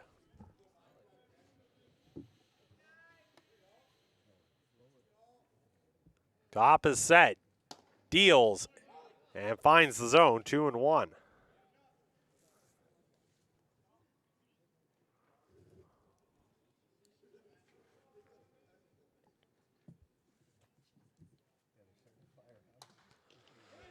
This one's powered out into left field and back just in front of the wall to make the catch is Nichols. That's the first out of the inning.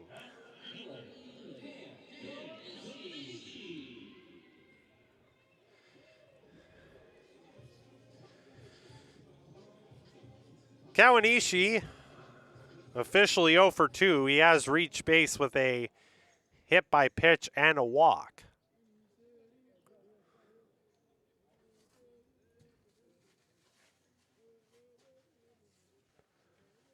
First pitch on the way is powered foul, and trying to make the play as the first base coach. Can't do so. Close one, though.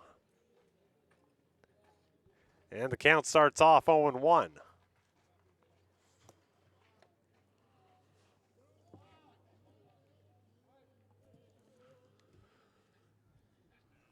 Right behind Kawanishi is Carson Burnett, and Burnett has only reached off fielder's choice. This one's powered out to right field. That's going to get down for a base hit.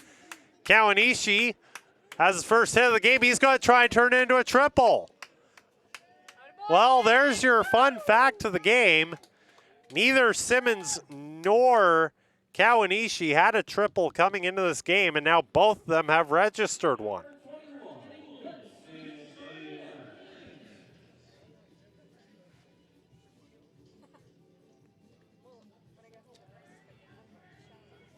Had the right placement on that one, dropping it just in between the wall and the foul line. So now Kawanishi 90 feet away from scoring. This one's popped up, and Panks will give it a look as it goes foul.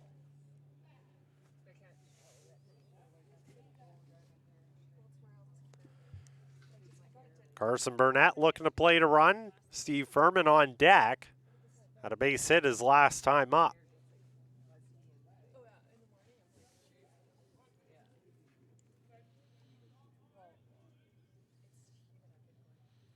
Kopp set, deals, down the line, is hit by Burnett. Sean, did you order food?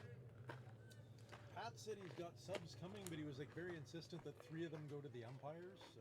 0-2 now the count. Looks like there's an Uber guy running around. Oh, okay. I don't know. Well, if there's an Uber guy running around, it's he said DoorDash, but who the hell knows? 0-2 count here as this one turns Burnett inside out. It will be caught by the second baseman, Gail Salinas. That's the second out.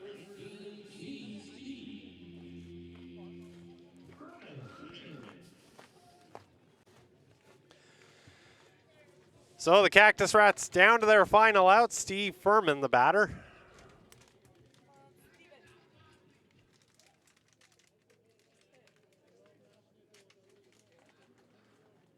First pitch on the way. He powers this one out to left center field, but that's going to be caught for the final out by Nathan Houston. That's your ball game. The Berries grab the game 1 win, 17-9. It was a thriller at least. And they'll hope to have some similar fireworks tomorrow,